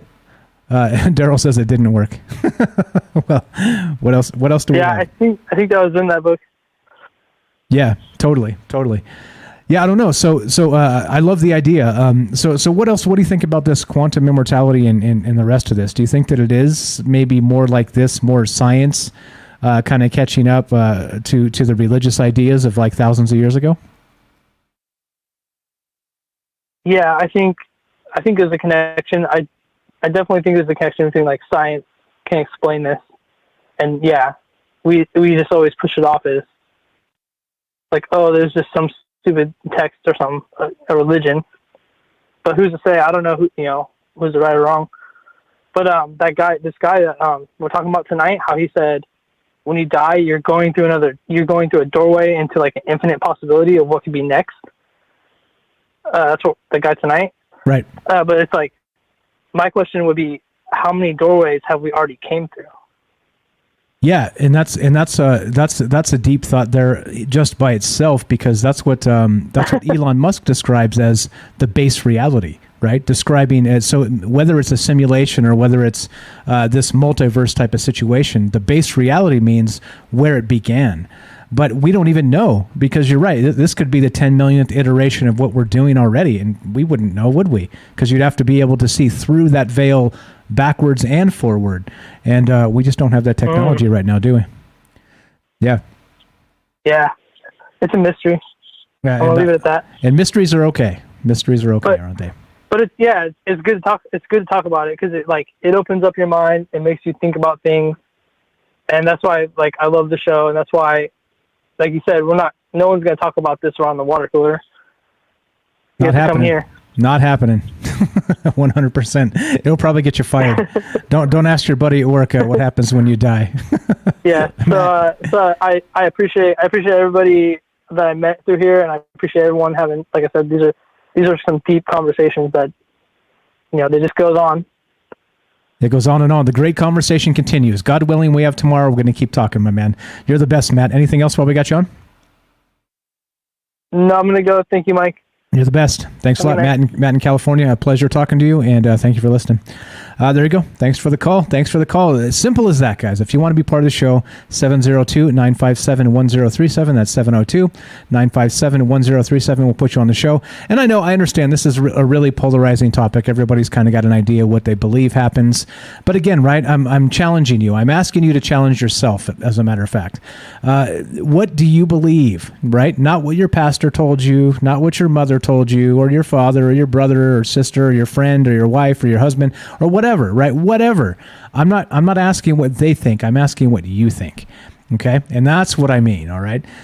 Challenge yourself. What do you actually think about this? What happens when you die? And this scientist concludes here, death does not exist. It's just an illusion. It's a door to pass through that opens many other doors. And also, by the way, have you had a near-death experience? And that's really part of this, as part of the question tonight, is all of that. It's kind of, like I said, this is called The Great Conversation. And we're going to keep punching and keep continuing talking about this stuff because there's no easy place to do this. Even people that are close to you, you bring up some of these topics and they disengage, right? It's an uncomfortable spot. People don't want to be kind of dragged down this road of thought. Because, death seems like one of those situations where it's cold and it's dark, right? And it's, as some people have discussed tonight, that, it is darkness, like people have said, like Matt said, people believe it's just black, nothing, like nothingness, like the void. And then you come back and then you're outside the void. And then, crazy stuff. But think about it this way too, right? What about like an anesthesiologist? And when they put you out for surgery, where do you go? Where do you go? It's that same blackness, right? Like literally like a lack of consciousness. But does that mean death is dead? Because, right, if that was the case, and if you turn the light switch off on your consciousness, then you would be dead when the anesthesiologist puts you under for a surgery, right? So that's not the case, clearly, but I don't know. I just think it goes so many layers deep, this conversation. So once again, looking to hear from you. Daryl, you ready to go? I'm going to bring Daryl on the show. Please mute up the stream and we'll put you on the show. And we'll talk to Daryl from New York in just one moment. If you want to be part of it, give us a call, 702-957-1037. That's 702-957-1037. Go to troubledminds.org and click the Discord link, and we'll put you on the show that way as well. We're watching the Discord, watching all the chats, trying to keep up with everybody and all the great ideas because they just keep coming through the chat and through the consciousness, right? And so let me know, Daryl, if you're ready. Actually, let's just bring Daryl on. And what's up, Daryl in New York? Welcome to the show. Can you hear me? Great show tonight. Great topic. Thank you. I appreciate you being patient with us, and welcome. I'm glad you're enjoying it. What are your thoughts? This death does not exist. It's just an illusion. What do you think about that? Well, I can't find my notes, but I'll try to remember what I wrote down. I had a few things I wanted to mention. One was about the near-death experience, and when people are like on those, like let's say they're on life support, and they're about to, like those families are going to make that decision whether to pull their plug. There was somebody on a few shows, I listened to a few shows about this, and there was one doctor that was, doing near-death experiences with people in that situation, that they were going to be, their, plug was going to get pulled. They had supposedly were brain dead. So when do you really die? Do we really know when death occurs or when life begins? That was like what I was going to bring up. When does life really begin? And when does death really occur? So that's a big topic, of course, for abortions, etc.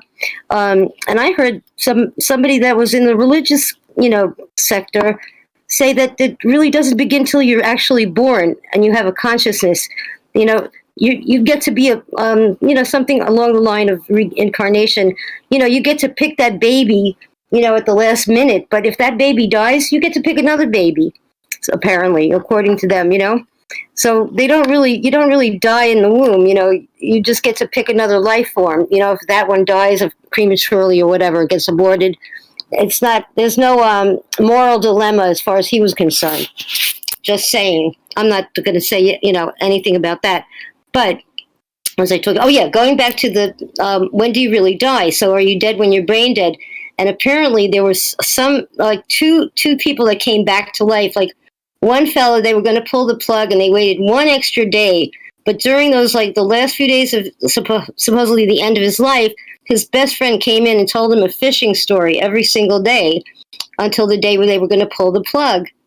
And, the day they decided to go in and pull the plug, they walked into his room and he was sitting upright in the bed, totally recuperated. And they were like, "Oh my God, you're okay." And he's like, "Yeah, what happened? Where was I?" Like he didn't have any memory really of how long he was there, but he mentioned to his friend, "By the way, I remember you telling me every single fishing story. I just couldn't reply."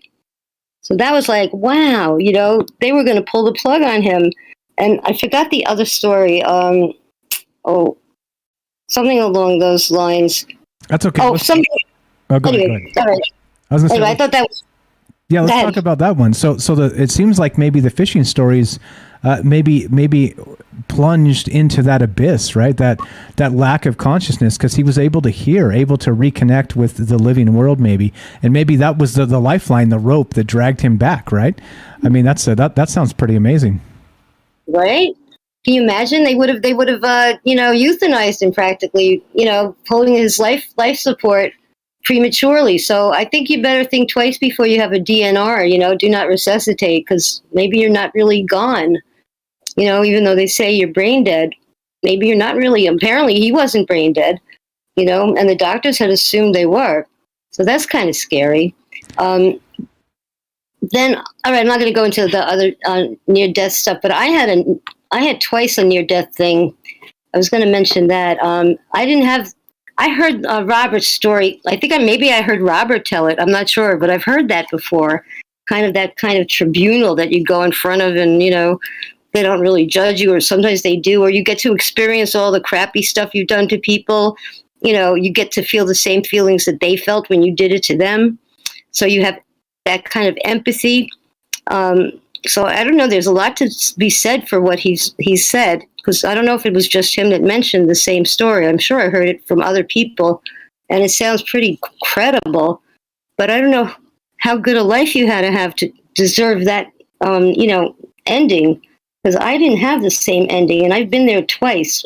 What I assume I was in a near-death situation, and I wasn't anywhere like that. In fact, I was kind of I had this feeling that we all get to be all of what we experience. Like, I'll get to be you one lifetime. I'll get to be everybody we experience. We all get our turn.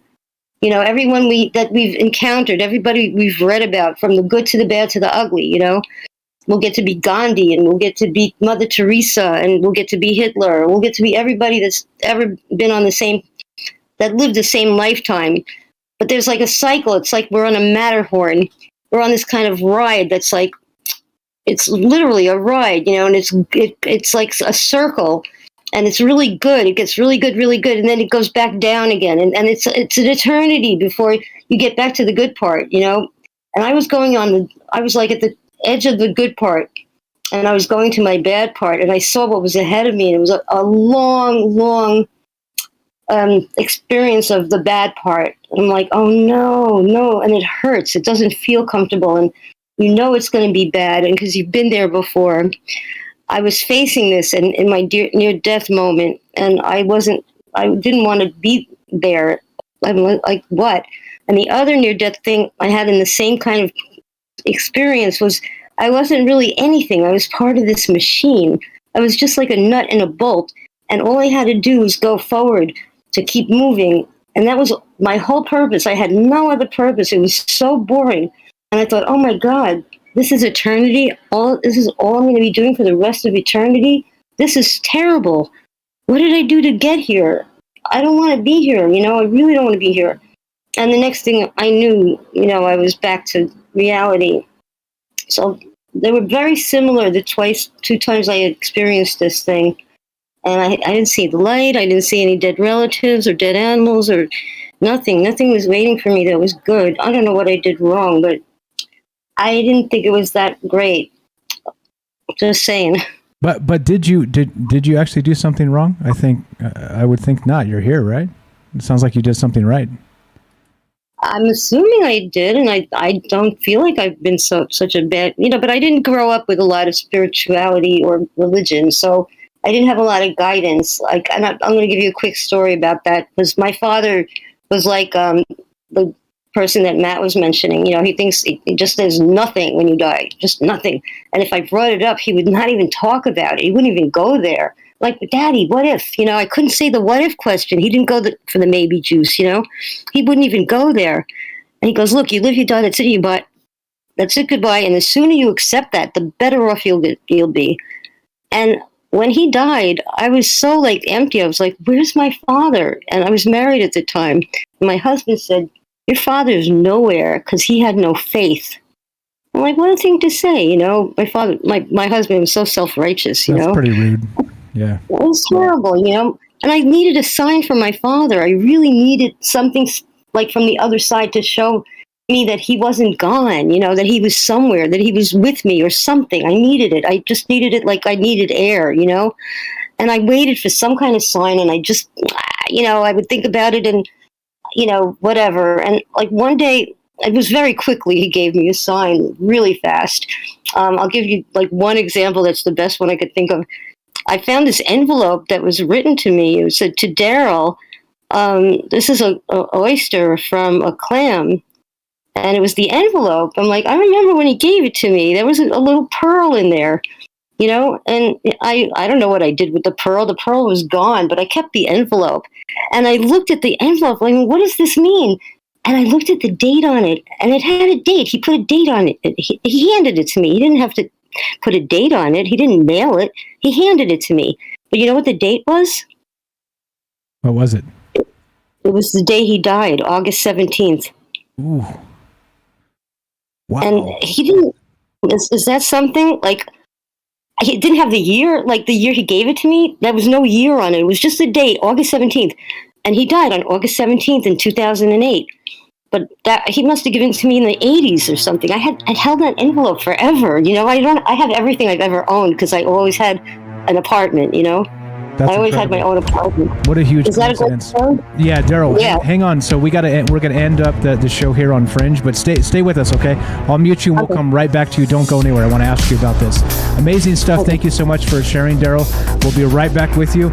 Everybody out there listening, if you're listening on the Fringe FM, stay tuned for Joe Roop, Lighting the Void. If you're listening on any other platform, including the podcast feed, stay tuned for a third hour of Troubled Minds. As we finish, we'll be back tomorrow night at 7 p.m. Pacific. Be sure, be strong, be true. Thank you for listening. From our Troubled Minds to yours, have a great night.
We're going to keep on trucking here. Thanks, Daryl, for being patient with us. We're going to do, we got more Troubled Minds coming up a third hour, but we're here with Daryl, so we're going to skip the break and just go straight back to Daryl. I hate to cut her story off there because that was a fantastic story.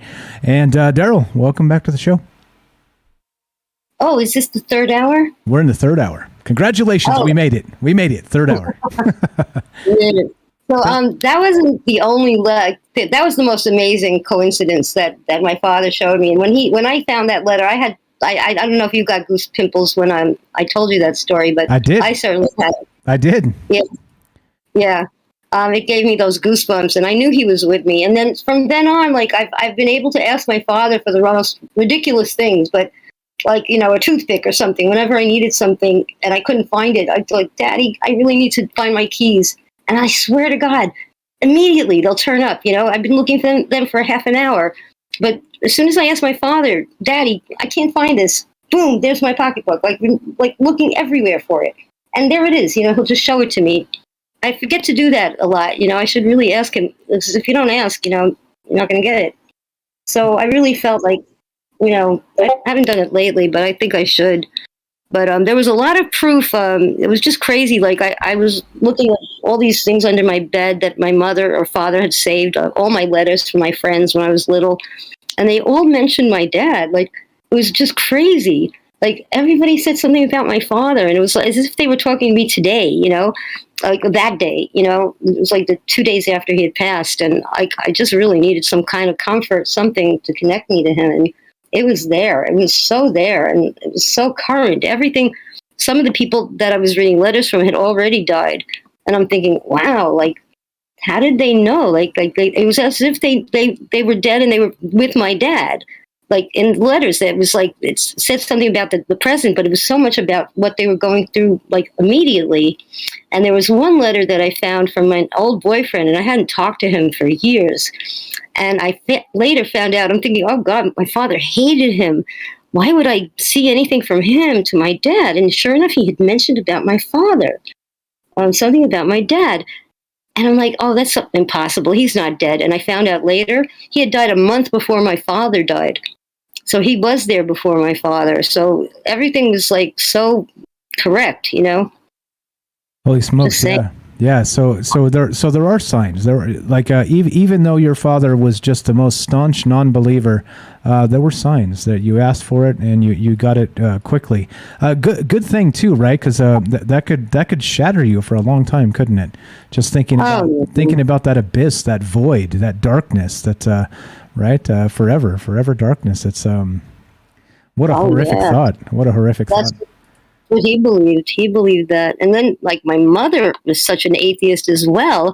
And I find out after she dies that she was a Catholic. She was here's a Jewish woman, brought up Jewish, but she was like a little girl. When she was a little girl, she went to this like nunnery in the summertime. My grandmother, you know, couldn't take care of her kids, so she would put them in foster care. And they were like the same like nunnery that you've heard about, that nun that saved a lot of Jews in the war in Europe. She's kind of famous for saving a lot of Jewish children. She hid them in her school. And this was before the war, that my mother was in that country like environment, and she went to Catholic school. That was what they did. So she had to go to Catholic school if she wanted to go to school. And she heard Jesus is calling her name, apparently. She told this to my friend. She never told me. Never, because she would like poo-poo, you know, if I talked about anything spiritual. Oh, you know, you believe in God. Like, she'd make fun of me. And I couldn't believe it. Like, I would have totally been cool about it. She could have talked to me about anything. I don't know why she, you know, held up that facade that she, you know, was a non-believer, you know? Yeah. I mean, I don't know. So back to that. I think that's, like I said, there's nothing more depressing than just eternal darkness, right? But again, like just in that binary switch, if it's still going, and right, like you're meaning life is happening. And it is what it is, and then you just flick the switch and it's off like a light, and it's darkness forever, right? But what about, you've had surgery, right? What about that anesthesia? Like I said, you go somewhere, right? Like like that consciousness is flicked off like the light, like death would be, right? So if they never brought you back from that, it would be death. You see what I'm saying? Have you ever experienced that? Have you ever experienced surgery with that anesthesia? Definitely, you really go dark. Yeah, it's like. It's almost like a burp through time, you know. You don't go anywhere. You really are nowhere. I don't know why the anesthesia just puts you into not nowhere land, you know, because like you come out of it as if nothing ever happened. It's like, where was I? What happened? You're done? You can't even believe something happened because it's so dark. it's like nothingness, you you come to pretty quickly, so you're not even high. Oh, you're high going into it, so it's kind of nice, you get into like this la la land, and you have to count to like numbers to 100, and you're like giddy, and you're making jokes, and suddenly you're gone. And when you come to, it's like, what happened? You're done? Are you sure? It's kind of wild. Yeah, that is a nothingness. I don't know if that's just part of your consciousness that they turn off. How do they turn it off? Exactly. Like I think that's the question, right? Like where do you go when that happens? And then, so not only that, it's almost like a time travel experience, right? Like lost time, like if you got abducted by aliens, like they say, right? Like literally. So it's like, they're like, okay, 3, 2, 1, boom, you're out. You're out. Yeah. And then instantly, boom, you're back, right? Yeah. And you're groggy, and you're like, WTF just happened? But some weirdness, right? There's some you went somewhere. Where did you go? And if they do it artificially, so you probably can do it. Like, you could do it to yourself. I'm thinking, it can be done. You can do it to yourself, but can you get yourself out of it? You don't want to go that dark. I don't know. There's a part of your consciousness that's is zero, or maybe it's so. I don't know. I heard this about Michael Jackson, that Michael Jackson was taking that same stuff that makes you go out like that to sleep. He went for 2 months on this stuff, propofol. It's an anesthesia drug. Yes. But he liked to do to go to sleep, and he didn't dream on it. They know you don't dream on it. It's a fact. You're right that you don't dream on it. There's nothing going on. You don't have rapid eye movement or nothing. It's a real anesthesia. So it's really so you go somewhere black. Like, why would they even choose that? Or it just like they fell upon it and it worked, Exactly. I don't know. Without the dream state. So you shut it off. Yeah, it is weird. It is a weird thing. And that's what I mean, right? So we're Todd said this a long time ago. He can be a cynic and a cynical asshole. What's up, Todd? I'm talking to you. So rebel junglist, my good buddy Todd. The very second guy ever in this stream back in Troubled Minds, by the way. He's been with us for 3.5 years. So I feel like I can call him an asshole. What's up, Todd? But he's always cynical though, right? He's always like, hey, like this stuff is not right. It's like death is death, and that's that, right? We move on, and we die. And his take is what he's been saying in the chat is that we can't perceive human things regarding things that are not human, and whatever that passage is not a human thing. And so just shout out to Todd. What's up? I'm reading your chat there. Thank you for softening your stance against and getting along with others. I appreciate that. All right. So I don't know. Like where I don't know. Like final thought on this, Daryl. What do you think? What happens when you die? If you gotta, okay. So how about this? What do you think happens? And then what do you? If you were the ruler of the universe and you got to choose what happens, what would it be? Okay, why don't we get both takes? I don't know. I think they did something right with giving us this amnesia. We die and we have this amnesia, and we come back and we don't remember anything. Because if we had to face the fact that we'd go through this over and over again, I think we would go mad. I think it would be something that would be, definitely something you would go mad about. If you were able to remember your past lives and you'd be like, oh no, this is what I'm doing. I'm going to go through this again and again. Oh no, oh no, Cleopatra. Oh no, I don't want to go through that war again. I don't want to, you just don't want to be involved in all the, I'm sure there's some wonderful things about it, or do you get to do it right? I don't know. I don't know. I always think like in my next life, am I going to get that guy, the guy that married the next girl after me, am I going to get to love him next lifetime, whatever, I don't know. I always think about that. Like, do you get to correct things you didn't do right? Or are you going to get a better chance or a different chance? Or maybe you're going to get a worse chance? Who knows? I think it's what makes life so damn interesting. And I think they keep us kind of childlike and innocent about it because it would be too much to handle. I don't think we can handle a lot of stuff that we have to handle, let alone, the wisdom of the universe would be just way too much. I don't know. Yeah, I don't think we're built for that. We're definitely not built for that. Like Matt said, I think mystery is part of being human, and that's certainly the final mystery, as they say, right? Exactly. Absolutely. Exactly. would be nice to know for a minute and then forget it. Yeah, right. Exactly. Like a little knowledge, just that one show that we get to know all the secrets of the universe. We'll have that one guest or two guests that come on and say, "Well, this is what happens." Right. I wrote a book. Buy my book. Sign up to my Patreon. Yeah, I don't know. That's what I mean, right? I think that's part of the problem with when too many people have answers. I think it ends up being a not a good thing. Not a good thing. So we got James on the caller queue. I got a phone call we got to get to. We got to take a break as well. Daryl, you're the best. If you want to stay right there, just go ahead and mute up and you can listen right from that spot. I know how juggling the stream back and forth is. If you want to just stay right there, you're more than welcome to. And all right, so this is the deal, right? We're going to do this. We're going to take a quick 2-minute break.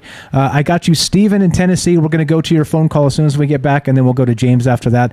Ash says he wants to jump on for the back half of the show here as well. So, all right, so stay tuned. Steven in Tennessee, don't go anywhere. Just a quick break. I'm going to go fill my drink. I'm going to hit the restroom, and we're going to keep on trucking. Third hour of Trouble Minds coming up. You guys don't go anywhere. We got a couple phone calls already lined up, and we're still talking about, of course, what is it? What happens when we die. So if you want to be part of this show, 702-957-1037. We're still taking your phone calls because your phone calls are what make this show go around. One more time, Steven, don't go anywhere. 2 minutes, I'll be right with you. Everybody else, take a 2-minute break, fill up your drink, grab some popcorn, put the kids to bed, do what you got to do. We will be right back with more Troubled Minds. Don't go anywhere.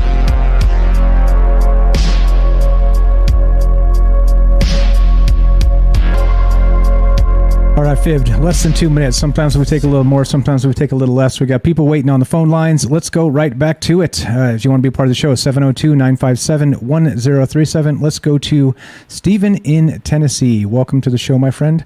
How are you tonight? Hey, Mike. What's up, my man? How you doing? Pretty good.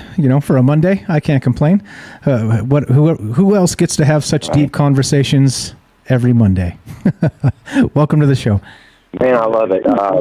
Yeah, I've been listening to the show for a while and wanted to go ahead and touch base with you finally. I had a night where I could do it, and I love the topic because I think this is one of the topics I said earlier in the chat that this is, I think, one of the topics that brings a lot of people to the spirituality, religion, whatever it may be kind of thing. So many people out there searching for answers and wanting to know, and I think this brings people to the game, as it will, So I've kind of been taking some notes, and I wanted to jump back through some things that y'all had talked about earlier. Sure, go right ahead. One of the things you had mentioned was like string theory thing, and how, are there infinite, versions of us out there? And I think absolutely there are. If you think about it, if the universe and, everything we know of is what we call infinite, that means it never stops. There's never an end. So based on that, the law is infinity. That means that there's an infinite number of yous, an infinite number of me's, and an infinite number of everyone else listening and out there in this world, right? Every kind of consciousness. There's an infinite number of it.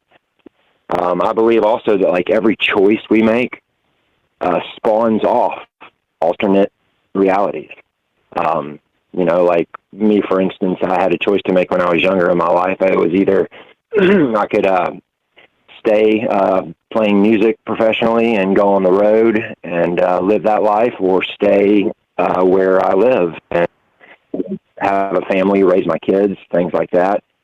And so in this life, I decided to, be the father and, be here for my kids and the woman who ended up being my wife. And I think in some other version of reality, I'm out there, touring and playing music somewhere. That's something like that. Yeah, it makes sense. So because why not? There are those infinite possibilities. And so, like they say, right, string theory goes a little something like this, is that every decision that's made, and it may be a conscious decision, like Night Stalker said, our friend Derek in Massachusetts, if it was like every action, like if when you drop a ball, if it bounces left and it bounces right, those are two string theory type of situations. I don't think it's like that. I think it's more like it is our consciousness is built into this, and so we're linked to those other versions of us. Yeah. So it's conscious decisions. It's not just random, because that would be an unbelievable amount of universes. I mean, there probably already is anyway, but I mean, that would just be absurd. Every tiny little thing that could go one way or the other is a whole new universe. That's just nuts. But I'm with you. I agree in that science says it's probably true. And what Matt said too, which is mind-boggling, is what if it's not even the first time we've walked through that doorway, and this is the 10th or 100th or 10,000th iteration of this same thing, or even a different thing, just similar. Who knows, man? I like where you're going with this, but just go ahead. Continue. I'm sure you got some good stuff to talk about. Yeah, exactly. I definitely agree with you there. It does need to be a conscious decision, because consciousness, in the end, is what really it's all about. It's where we came from. It's, the singularity, the source, whatever you want to call it. I call it the divine source, is what we're headed back to. It's where we came from. We started out as pure energy and spirit, and we've fallen down, so to speak, into this most dense form of matter possible. And the point is to gain experience. And what the one caller was saying, like, do I live a life as you? And, well, eventually I think what happens is, as we all evolve spiritually through the lives we live, our energy raises up through the dimensions, and we eventually become kind of like Ra talked about in the Law of One. We talk about coming like a collective consciousness, right? And, that's the way I look at it. And my kind of theories and things I've gotten, it comes everywhere from Emanuel Swedenborg to Blavatsky, to, all kinds of different religions, a little bit of everything. And what I believe is that every, school of thought and spirituality and every religion, they have a piece of the puzzle. And I think the key is not to discredit any of them, but to find that piece that resonates with you and plug it into your overall quilt, or whatever it may be, of your belief. And I believe what happens, though, is Robert was talking about the process and what happens when we die, and I believe he's pretty much right on. Now, I also believe that, we don't always just go to a perfectly beautiful, great place. I believe that where our thoughts lie is where we end up. So if we're a negative person who has constantly been hurting people and making pain in people's lives, that we're going to end up in a place that resonates and vibrates with that, because whatever our vibration is where we will gravitate to. We'll be with those kind of like-minded souls and like-minded people. And I think through a series of lives, we eventually can level up, is what I say. We level up our souls, as we live different lives. And, I believe there's probably 7 dimensions, maybe 12.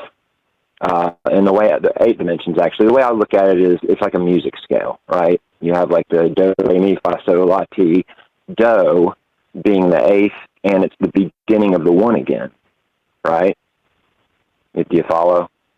Yeah, I do. I get what you're saying there. It's, I think it's complicated. And, right? Okay, and to kind of build on that, go ahead. It is. But what I'm saying is, as we build up through these dimensions, densities, whatever you want to call it, we literally go into the next octave, which is a higher state of being, which might be the angelic or archangelic, kind of being. By that point, we're a collective consciousness as a society. We've evolved far, far beyond this plane, and so yeah, that's kind of how I think it works. I think we literally level up through the dimensions and octaves, and eventually we all have to turn to the good side, the positive side. Eventually, you can go up through a lot of these dimensions as a negative entity, as we feel around us. But I think at a certain point, you can't go any further unless you are about unity, unless you're about service to others, and being a good entity, self, whatever you want to call it. Yeah, interesting that maybe so let's say you just toss the idea of a creator out at all, and so our own conscious manifestation of our intention is that heaven or hell, is that that whatever, like you said, old things, cliches, you reap what you sow sort of situations, right?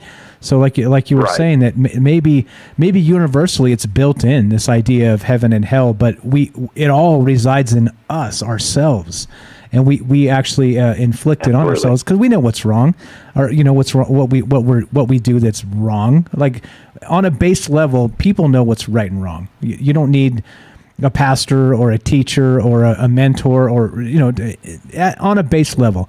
Just because you ignore it doesn't mean it's not right or not wrong anymore. It's still right. There's a base level of treating people with respect and this type of thing, right? I don't know, man. I love the ideas here, and I don't know. So let me ask you then: are you a spiritual guy? You don't have to answer that if you don't want to.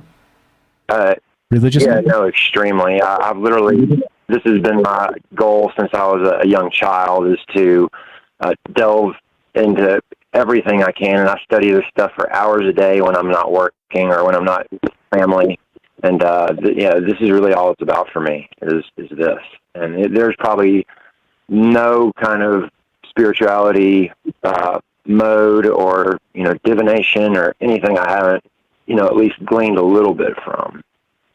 Okay, so if you but I definitely believe there is a God, a higher power. I don't think it's a conscious God, though. That's the thing. I think we all together, all consciousness in the universe, make up the one God. We are all one. Everything is one, and that is God in total. Okay, I like it. So kind of like I described, it's we end up becoming the God as such because it's the universe tapped into us and also tapped in back. It's kind of like an exchange of energies, and I get it. I understand what you're saying. Yeah, it's almost like a Gnostic kind of viewpoint. Yeah, Yeah, I got you. I understand. There's couple other things that I was going to say, and then I'll let the next person get on and start rapping with you. Sure. But the thing about what happens when we die, like not so much like the steps like Robert was talking about earlier, but like whether we go to a good place or a bad place, and really that comes down to us. And the whole thing with the weighing your heart against a feather, that has to do not so much with what you've done to other people and if they are able to get past it and forgive you, but it has to do with, are you able to forgive yourself? Because that really becomes, in the end, the most important thing. Because in the end, on the other side especially, everyone does forgive everyone else. Once we realize that you are me, I am you, we are all sharing in this consciousness pool that, can I forgive myself for the harms I've done to other people? And what they're saying about when we are on the other side, when we do have that life review, it's certain that we see the things we've done that hurt people, and we experience those negative emotions from their perspective. There's a story about this soldier who he had killed these guys, and he had a near-death experience. And in the near-death experience, he was the Korean soldier, and he could see himself running up to this soldier and killing him, and then feeling the feelings that this man went through when he was killed by the soldier having the near-death experience. So, we definitely experience those things that we've done to others that have hurt them and,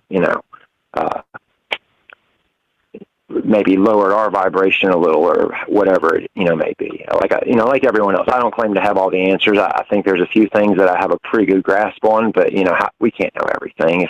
If there's infinity out there, not possible. Yeah. It's some questions are too large, but again, right? I'm not afraid of that. I think that's part of the thing here. Why we do this in the format we do, invite everybody to come together and talk about these things, is because I think you have to have a little bit of fearlessness to kind of shout at the universe, to kind of expect things, demand things, answers. Even if answers are so large for humanity, I still think it's okay to ask. I don't expect them. Right, in terms of here's the answers to the universe, Mike. But I do think it's okay to ask, unafraid, for those answers, right? And so get as close as we can, as humans can do, and that's what we're here doing, man. That's I appreciate you chiming in tonight. First time caller, am I right?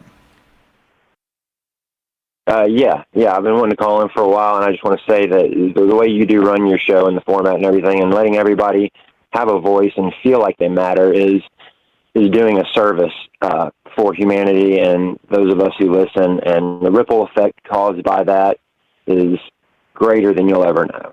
So you'll see it one day. Thank you.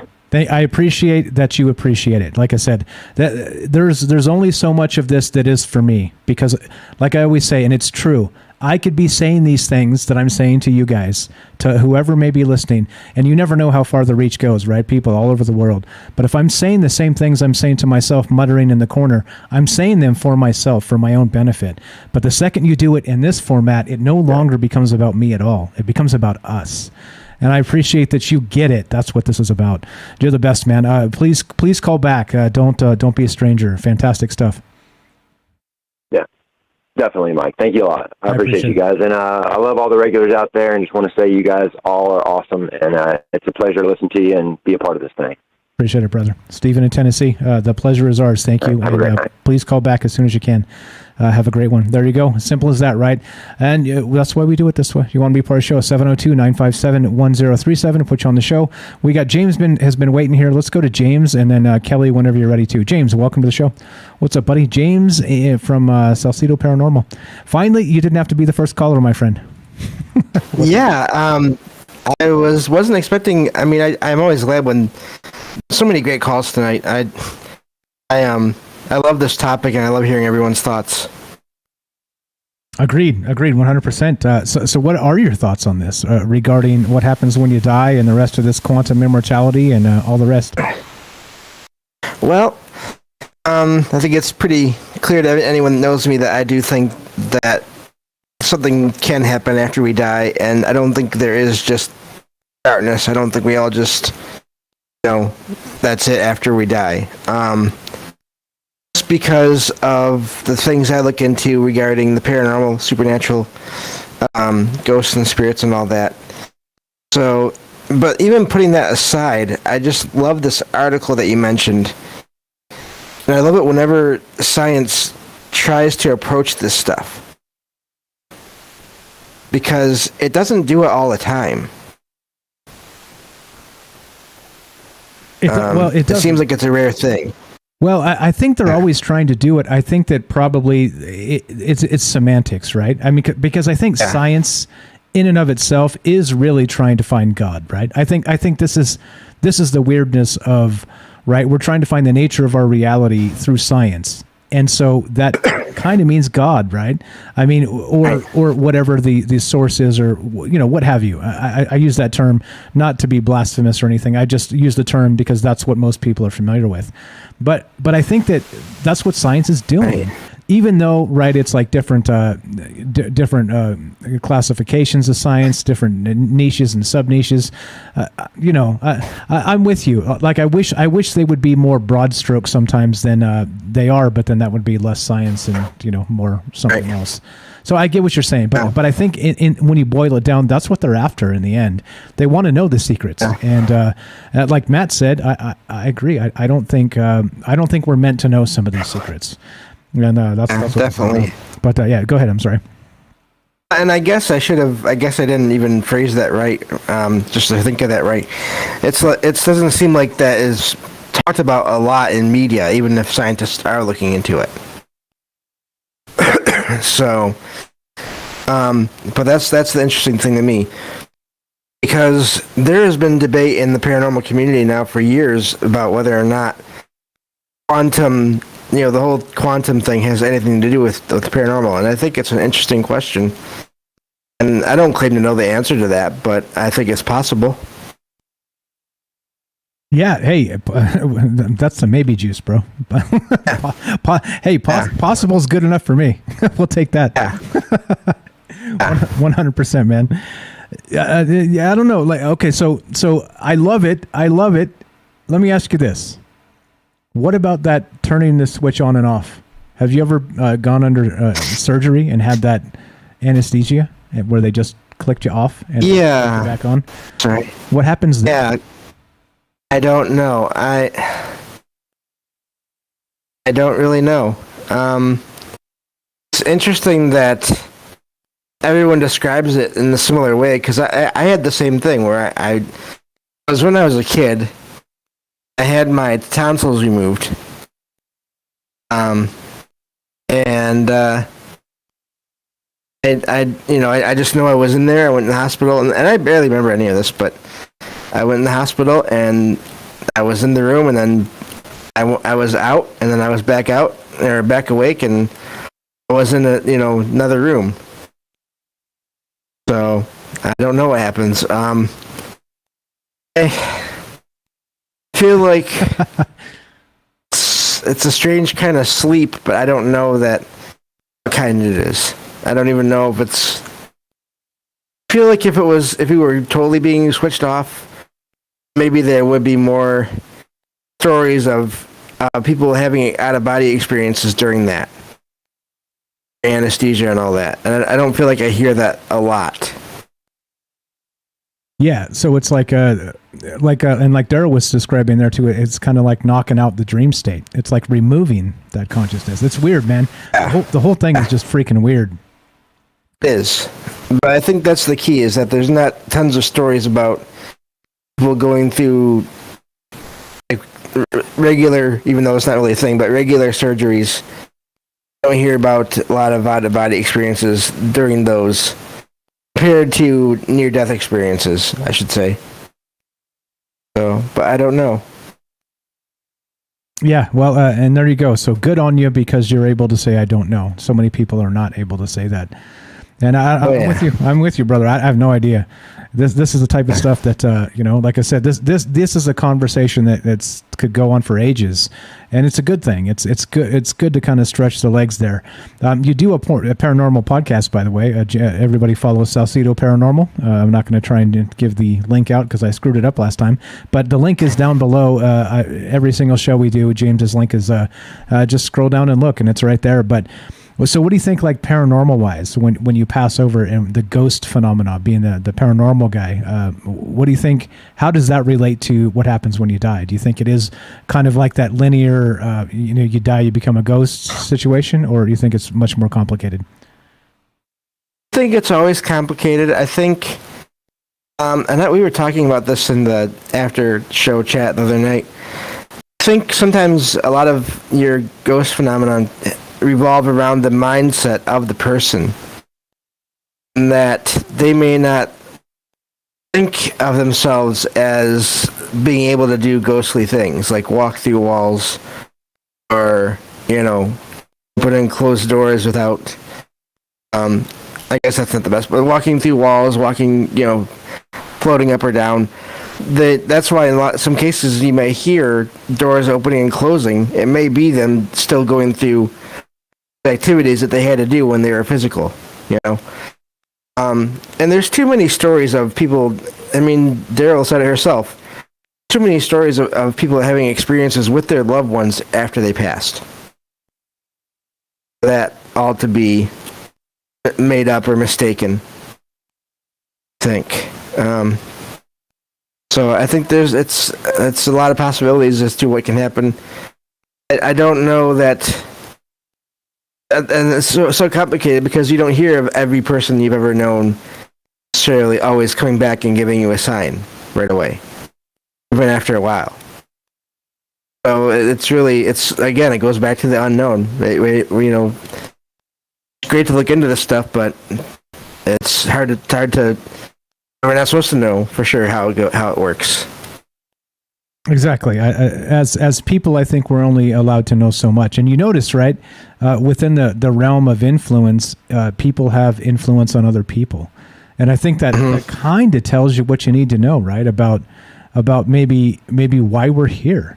It is clearly it's about ourselves, but it's also about other people. Imagine, right? Everybody's like, in this big grumpy commute mood and the work, and dealing with people that are different from themselves. I know it's hard.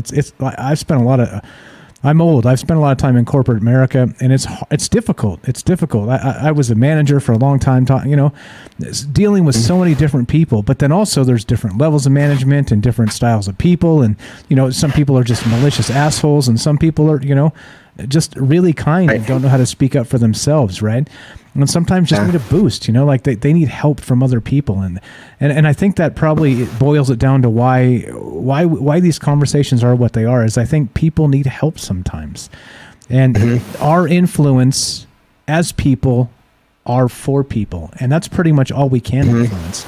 No matter how you line it up, no matter what kind of magic you're trying to say you're doing, or this, that, the other thing, the influence that happens from people is for people. And I don't know, to boil it down, I guess that's probably the easiest way for me to put it. That if you look, you stare at the stars your entire life and never look down at the people around you, you may know a lot about the stars, but you may be missing a lot of people that need some help too. Yeah. And I think that's part of why it's so important that shows like yours exist, to give people that chance to talk about this stuff. Really do. We're trying, man. We're trying to doing our best. As you know, you're a huge part of this, and I appreciate all your knowledge and all your takes on this stuff. Fantastic. So we got a show coming up. James will be on the show this Thursday, and what are we going to talk about, James? You've been doing some research, getting ahead of the game here.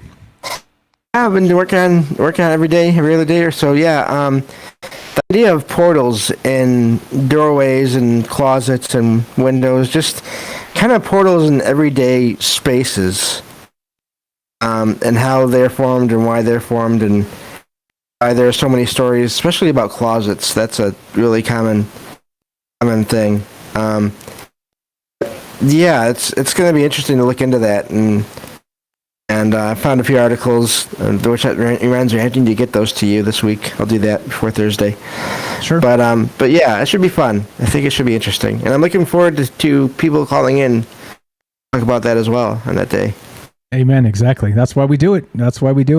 Okay, so we got James here, and James, you're welcome to stay. You can hang out if you like. We got Kelly as well. So Kelly, whenever you're ready, hop on in here. Ash, by the way, I don't know if Ash is still listening. Ash wanted to give us the remote viewer take as well. So if you're out there, Ash, still listening, just hop in here, and we'll mix you in. We got James and Kelly here, and Daryl's in listening as well. Kelly in Colorado, welcome to the show. How are you, my friend? Good. How you guys doing tonight? Hey, okay, man. Doing well.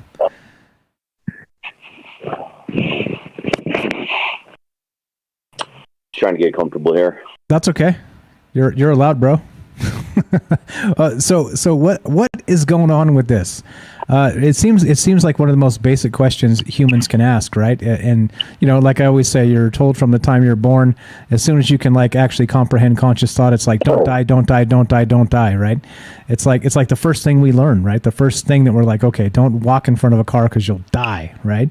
Okay, all right, don't do that. But then, right, we spend the rest of our entire life learning on what dying even means. So, what are your thoughts there, my friend? Let's see here.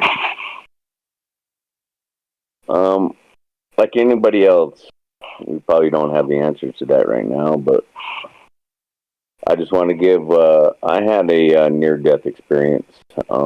This has happened when I was a teenager. And I held it to myself for quite some time, actually. And I don't know. I kind of hid what I seen and what I did when I died until probably just about a few years ago. I started telling this story, but it was first off, it was fucking mind blowing because of how it happened. I'll give you the gist of it, right? I used to get tonsillitis a lot when I was younger, and I don't know. I guess I caught like a cold or something with it, and I was really sick, and I couldn't really hold anything down. I mean, I was probably dying, but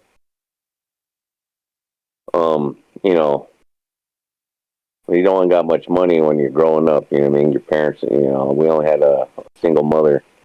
So, at the time she was probably at work. But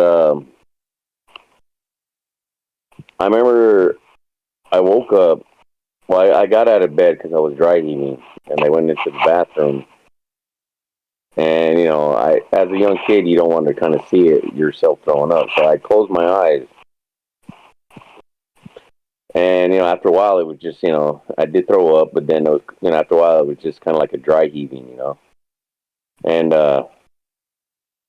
I remember, this is what's so weird about it. I remember closing my eyes because I could feel the dry heaving come. So I closed my eyes because I didn't want to see it, right? If I was to throw up or not. But when I woke up, when I opened my eyes, you know, I was expecting to see the same thing, like the toilet bowl or something. But when I opened my eyes, I see myself laying on the ground, and I'm laying between the toilet and the bathtub. And at first, I didn't know what to fucking think. I was like, "What the fuck is that?" I'm like, "Who is that?" You know, or what am I looking at? And when that happened, I started to, when I realized, you know, because I was sat there for, I don't know, probably like about 30 seconds, kind of fighting with my own mind of what the fuck I'm looking at. And then after that, I started floating. I felt the sensation of floating upwards. And when I did so, I left the room. I like went through the ceiling, and I could see. Then I was outside. At the time, we lived in these apartment buildings, and I could see all the apartment buildings. And when I was looking around, you know, at this whole time, I'm still floating upwards. You know what I mean? Going up. So I could see the apartment building. Then I could see, because we lived behind the junior high, at the junior high I used to go to. And then I seen the whole city I lived at, and then and this was at night, so then I was in space, and I could see the light from the Earth, and then the planet itself, and then I just turned, like away from the Earth, and I just started headed, I guess, like towards Pluto or whatnot. I don't know what direction it exactly was. But I was no longer in my solar system. I was watching planets, stars, everything just flying by. And then I think finally I kind of realized, I don't know if I realized I was dead or if I just realized like I'm doing an out-of-body experience. But it was something that like I wasn't really controlling. I was going into a direction. And then it just stopped. And then I was just like standing in the middle of space, in the middle of nowhere. Then I flipped around and went back the opposite direction twice as fast. You know, so I seen all the planets that I seen, all the stars, all the space, my solar system, what we know of, Jupiter, Saturn, Mars, the planet Earth, the lights from the dark city to my town, through the roof, and then in my body. And the crazy thing about it is when I hit my body, I came up like I was sucking in air. And I kicked myself off the side of the toilet against the wall. And I realized that just happened. Now, the interesting part about that is that when I was, like I said, I didn't start telling the story till about a few years ago. I was telling my wife.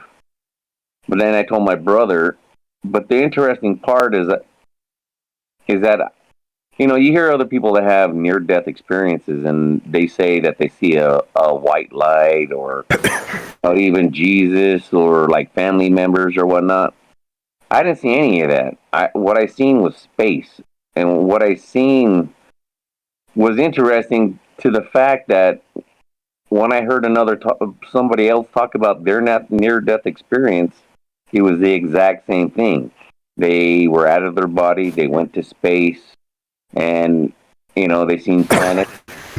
And the thing about it was the person who said it was Robert Greer, the guy that's about disclosure.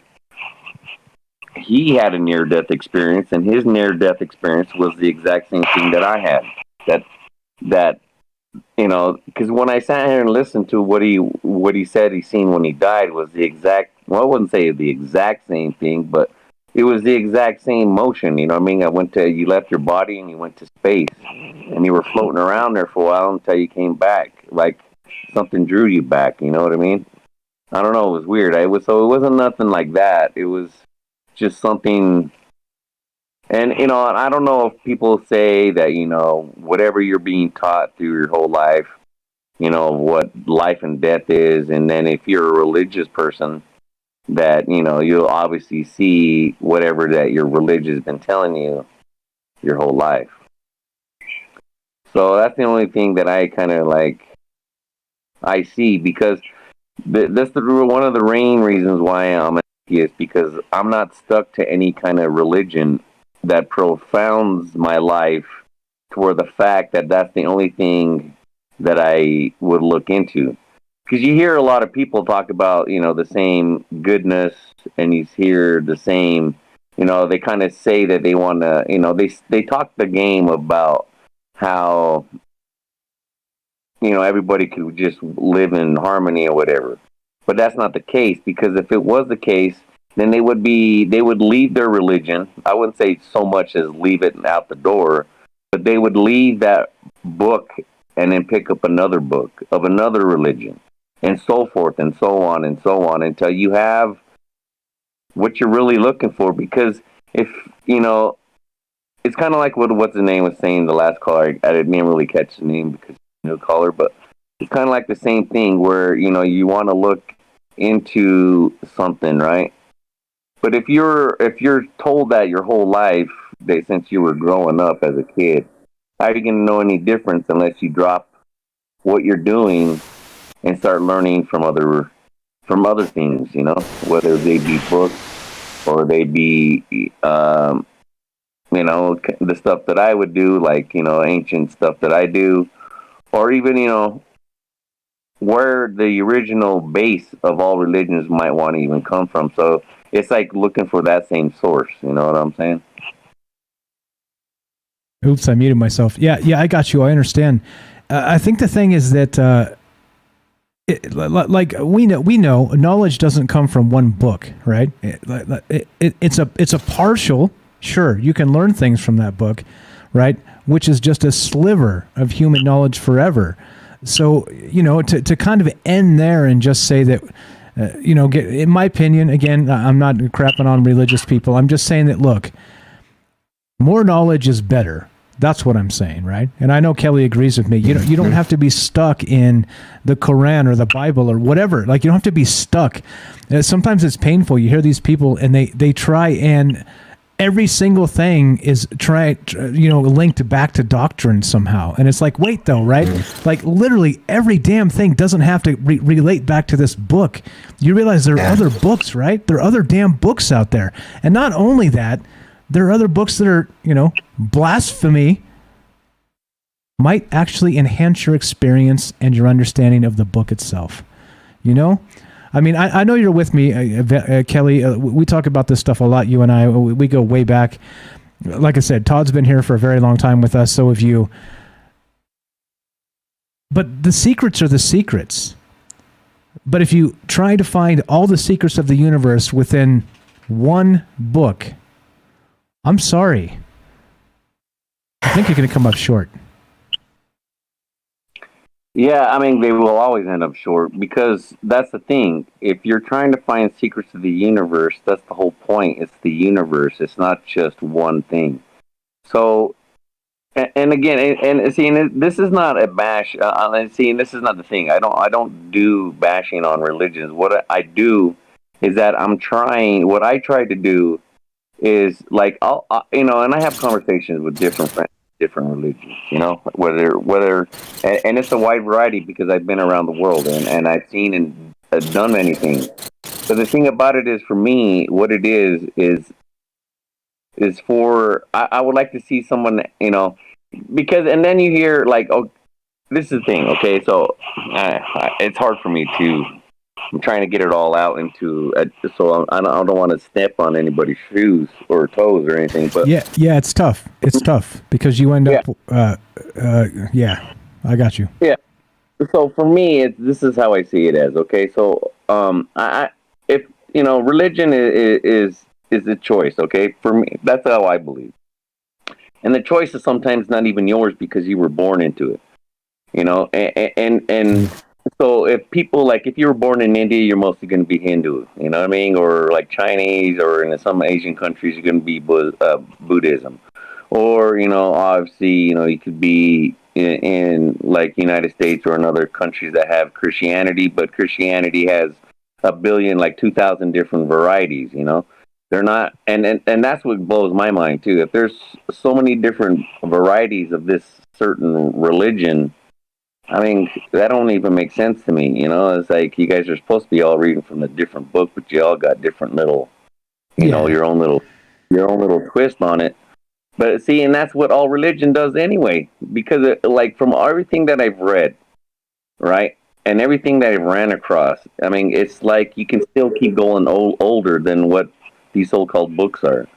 Anyway, besides that, the point where I was going at is that if you want the knowledge and see and feel, you got to put all those things into the things that you're doing. You can't just read. You know what I mean? And with reading, you got to open up your imagination. That's what most people do, because when you're reading somebody else's imagination. You know what I mean? You're kind of reflecting, so you're kind of putting that little story together in your own mind. But at the same time, when you're trying to find the clues of, okay, let's say you were, let's say, a supreme being. You don't want to just drop it off in one spot and be like, all right, get the whole nest egg like an Easter egg, and if you find the gold one, then you got it all. You got to, if the knowledge was on this earth, you want to, if it is that powerful, because of some of the stuff that I've come across, we are very powerful, and there's reasons why. Now, the fact that you want to put this knowledge out, it's, of course, I don't know, man, it's not supposed to be given out to just everybody and anybody, because the type of power that it holds within you as a person, or even as as a species, it can't, and everything has choices. It's either, that's where everybody gets the whole good and bad thing, and those are just choices. But at the same time, some of those choices that people make is not something that they did. I mean, because there is good and bad, don't get me wrong, but at the same time, I look at it now as, some people that were bad at one point, they wasn't like that. They were just a kid. Something happened to them, something, that they ran across, something that altered their reality into a point where, maybe sometimes they can't come back, and, they end up being like a psycho killer, or, something like that.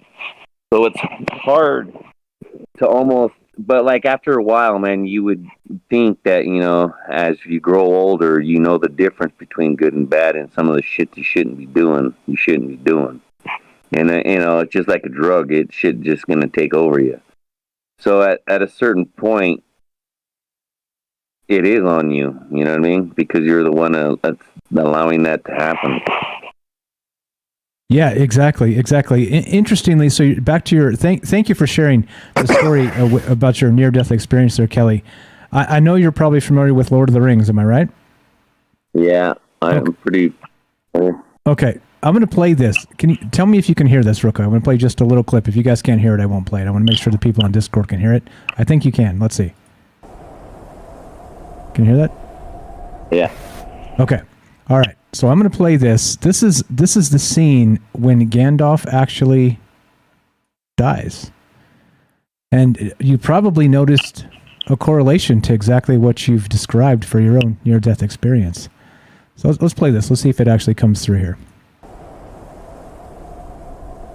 He says, "Darkness took me." Darkness took me, and I strayed out of thought and time. The stars wheeled overhead, and every day was as long as a life age of the earth. But it was not the end. I felt life in me again. I've been sent back until my task is done. There you go. That's probably enough right there. That's the end of that clip. But right, like holy smokes, man! You basically just described the Gandalf death sequence, right? He even like took the breath, like as he came back, like you described yourself. Like you saw yourself and you moved out into time and space outside of it, including.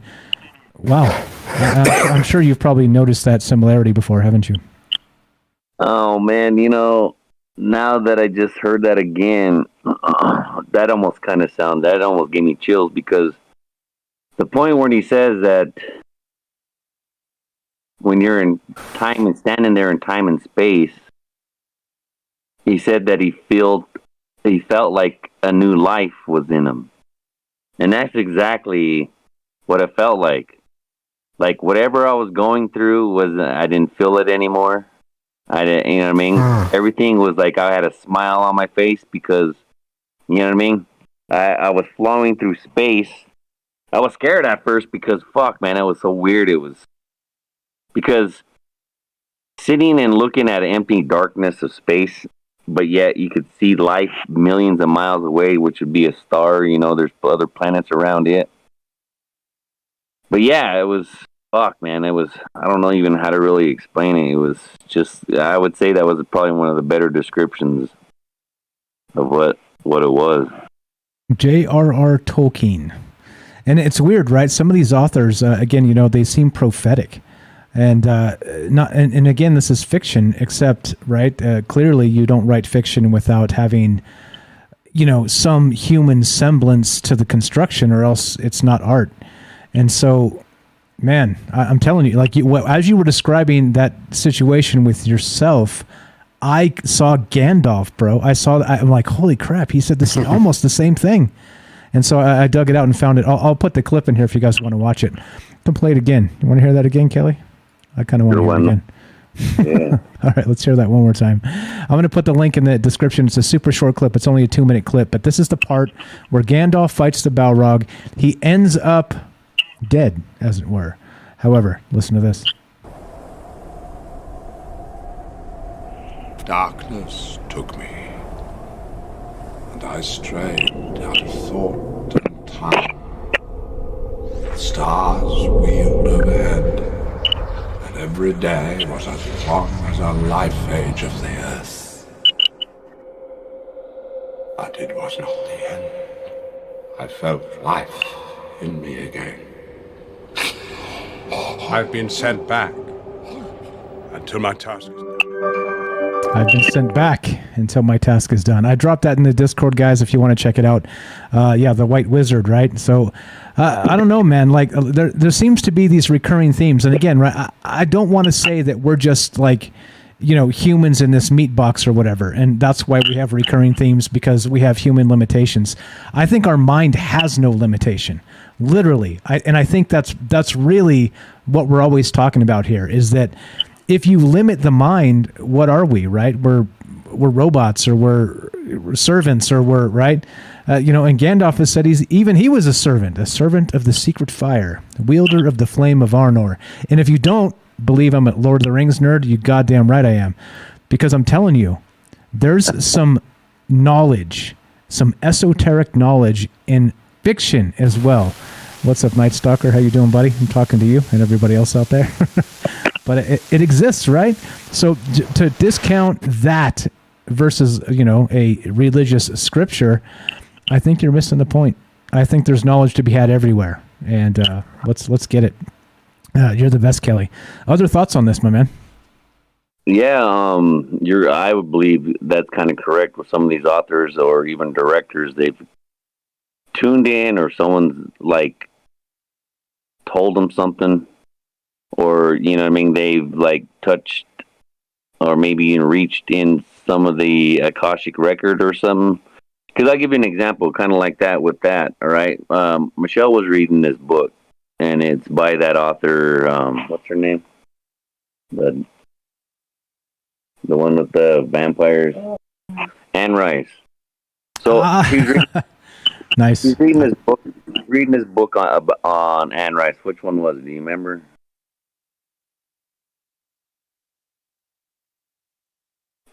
Anyway, when she read part of this, because she already knows that I read a lot about like Sumerian and stuff like that. But she read this part out of Anne Rice's book, and she's a great writer. Okay, I'm not gonna take anything from her. But when I read some of that shit that she was writing in her book, it sounded like to me, and it's just to me. I don't know, other people could say this, but to me, it sounded like she was literally talking to a fucking somebody that had lived for thousands of years. Yeah, like she was channeling. Yes. Yeah. Like, and writing this shit down. Because some of the shit that she was saying, though, it was Sumerian. Like, it was literally Sumerian. And I was like, what the fuck are you talking about? How is she adding that to fucking a book about vampires?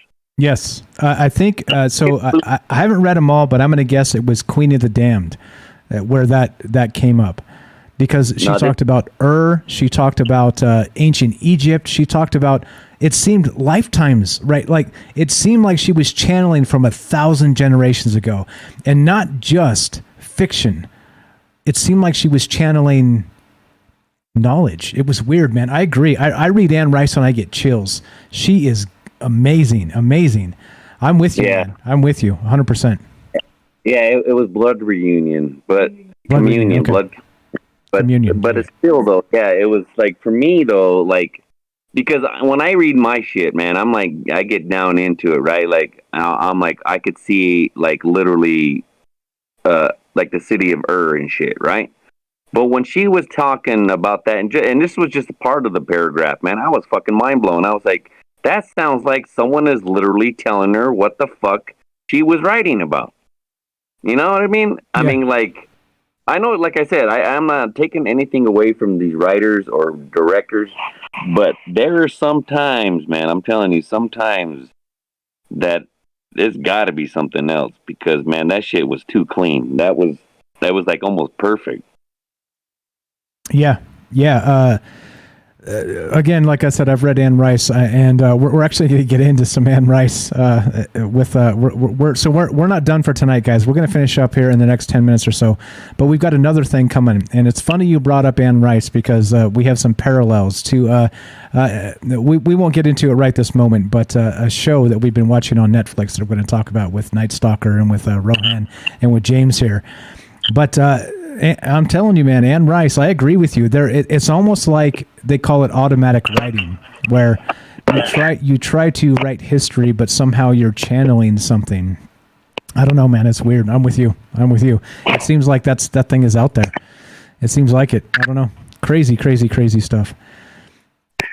Yeah, man. That was just one thing I hadn't that you had with the author, but yeah, that for me that was one that it kind of blew me away, the way she was writing, because just like I said, it was incredible. But yeah, I mean, I don't know, like for me, with this whole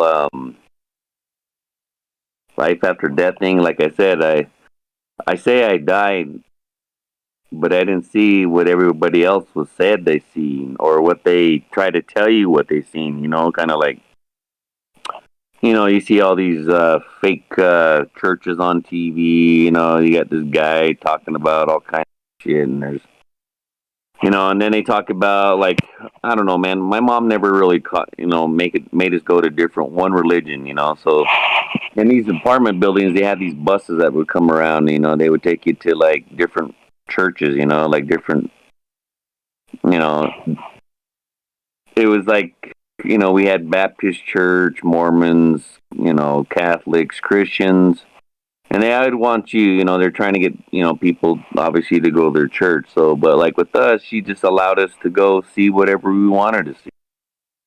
So, with that, we took everything as as let's just see what it is. And some are more, I don't know how to softly put this, but I don't know, man. Some are more I'm just gonna say some are more whack than others. I don't know. They just. And that's why we love you, Kelly, because you got the sailor blood in you and you can't shake it. You just got to say it the way it is. Yeah. I mean, well, like, you know, some of them was pretty pleasant. They're trying to, like, you know, and then there was some that were just, I mean, they claimed to be Christian domination, but it was, I don't know what it was, man. It was weird. I'll just tell you that. I mean, like, because they had window panes in the back, but it wasn't, you know, window panes are supposed to be, you know, they kind of catch your eye. But this one had a big red cross in the back and the window pane, but the cross was upside down. And it was like, but it was weird because their denomination, we even asked them about it, you know, because like we were in junior high at the time, you know, and we were asking like, so why is that, you know, why is it red and why is it upside down? Can't remember exactly the answer they gave us, but it was, and that shit was weird. But yeah, I don't know, man. So that's one reason why I kind of took a step in that direction of trying to learn, you know, I wouldn't say delve into, but at least we learned a lot about different denominations of what religion was. You know what I mean? So yeah, it's important. I agree. Like, you know, you can't. Yeah, it's like reading, you know, one book of anything and then trying, you know. And I know, again, blasphemy, because people say it's the word of God and, you know, this type of stuff. But I mean, clearly, we all know it's impossible. It's an impossibility. Translations down the line. There's no chance you're getting the pure perfect word of God. I'm sorry. It's not possible. All right.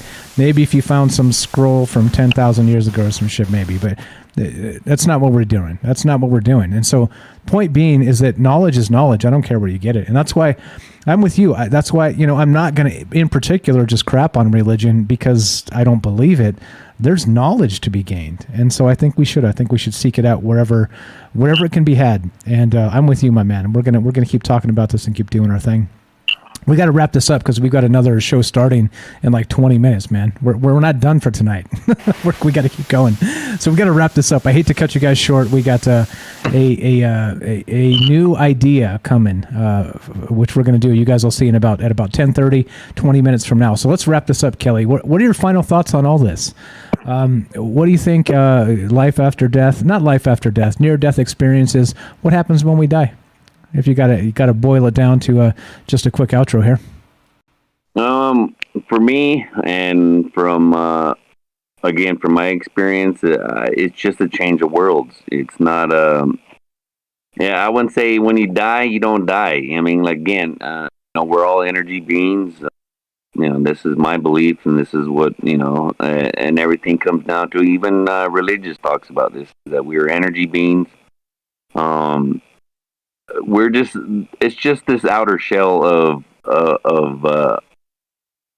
you know, we wouldn't say the meat curtain, but like it's you know, it's mass.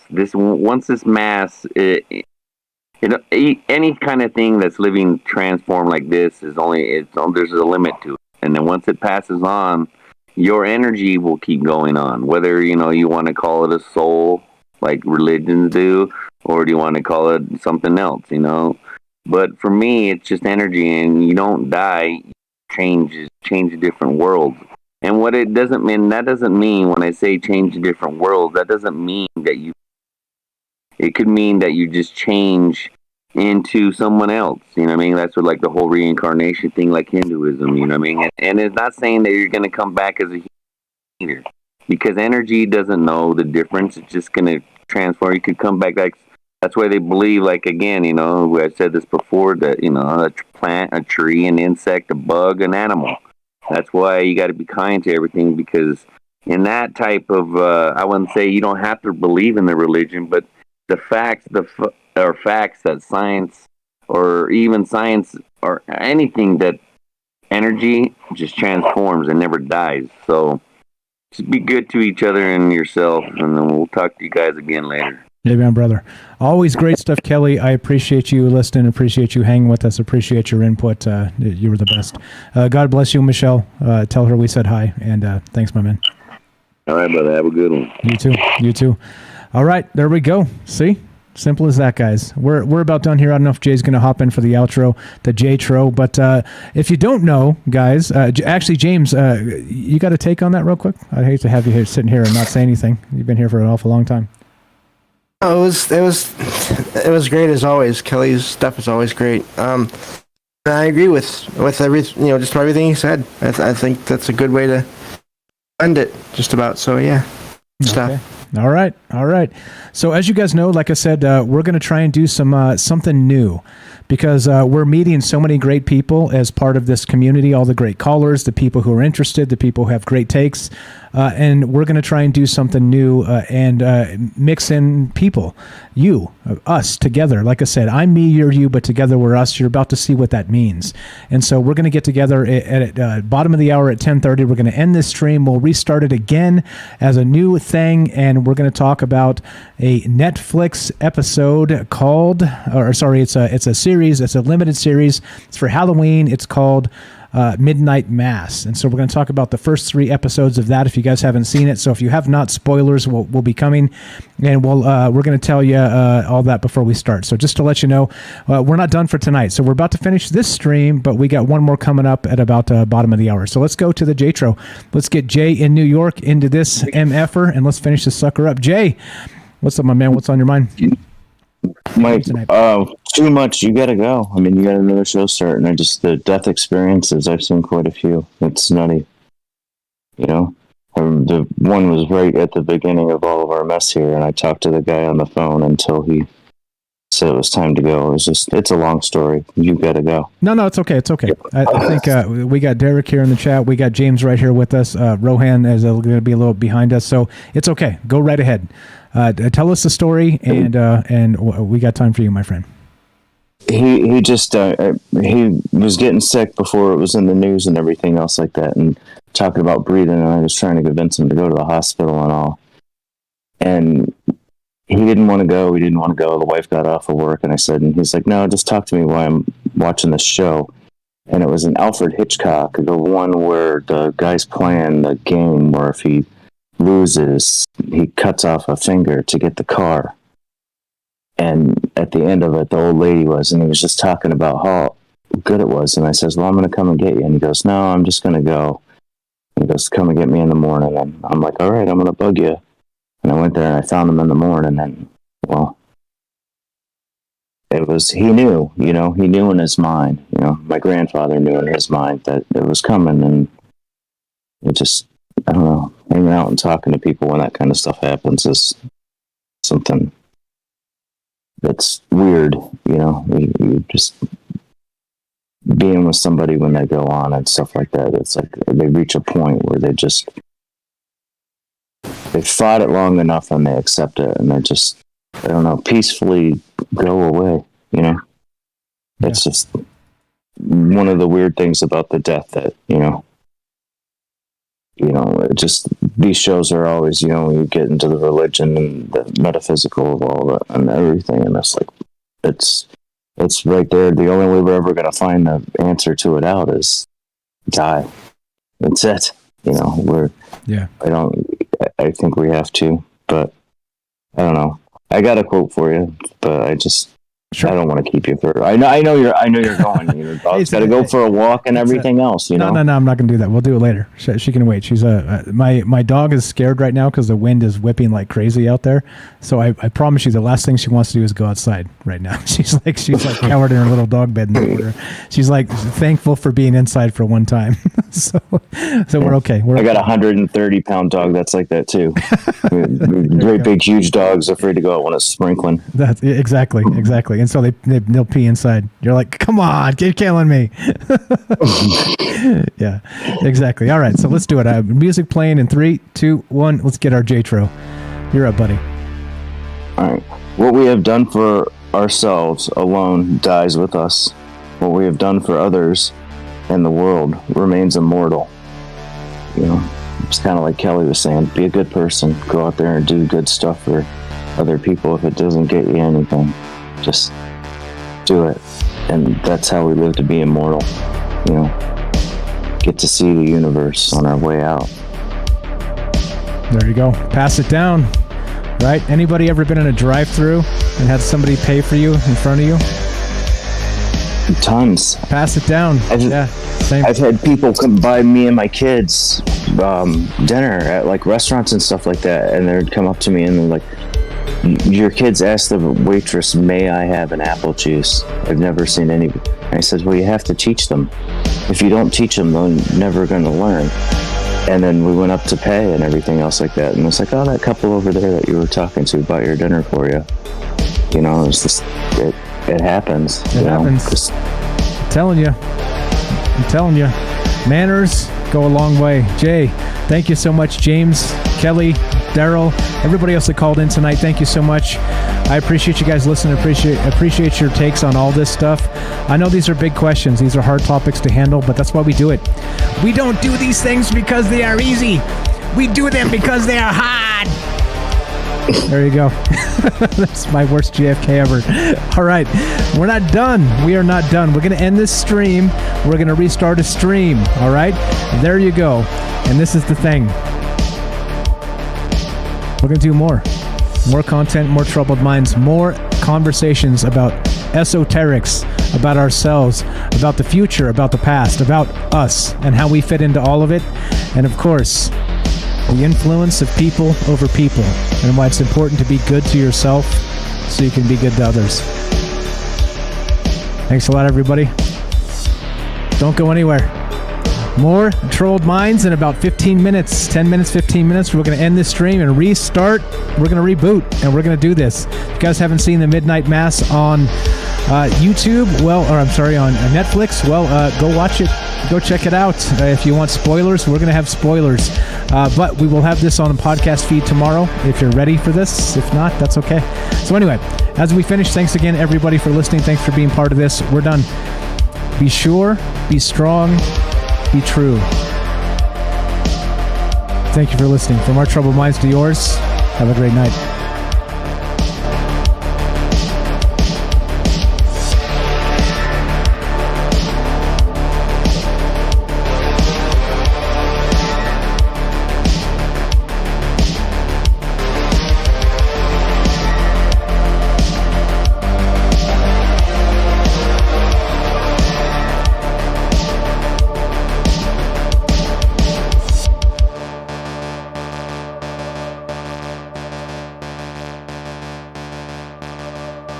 You can hear audio right here. We're going to do it right here. We're going to just stream like we always do. And if they're not up on these platforms, we'll take them down. But you can listen right where you're at. YouTube and Rockfin, we're going to stream on. So you can hear us there. All right. Be right back. 10, 15 minutes. We're going to be firing this back up and starting with a whole new topic. Be right back. Don't go anywhere, guys. Hang tight. Watch for the notifications. Jump in the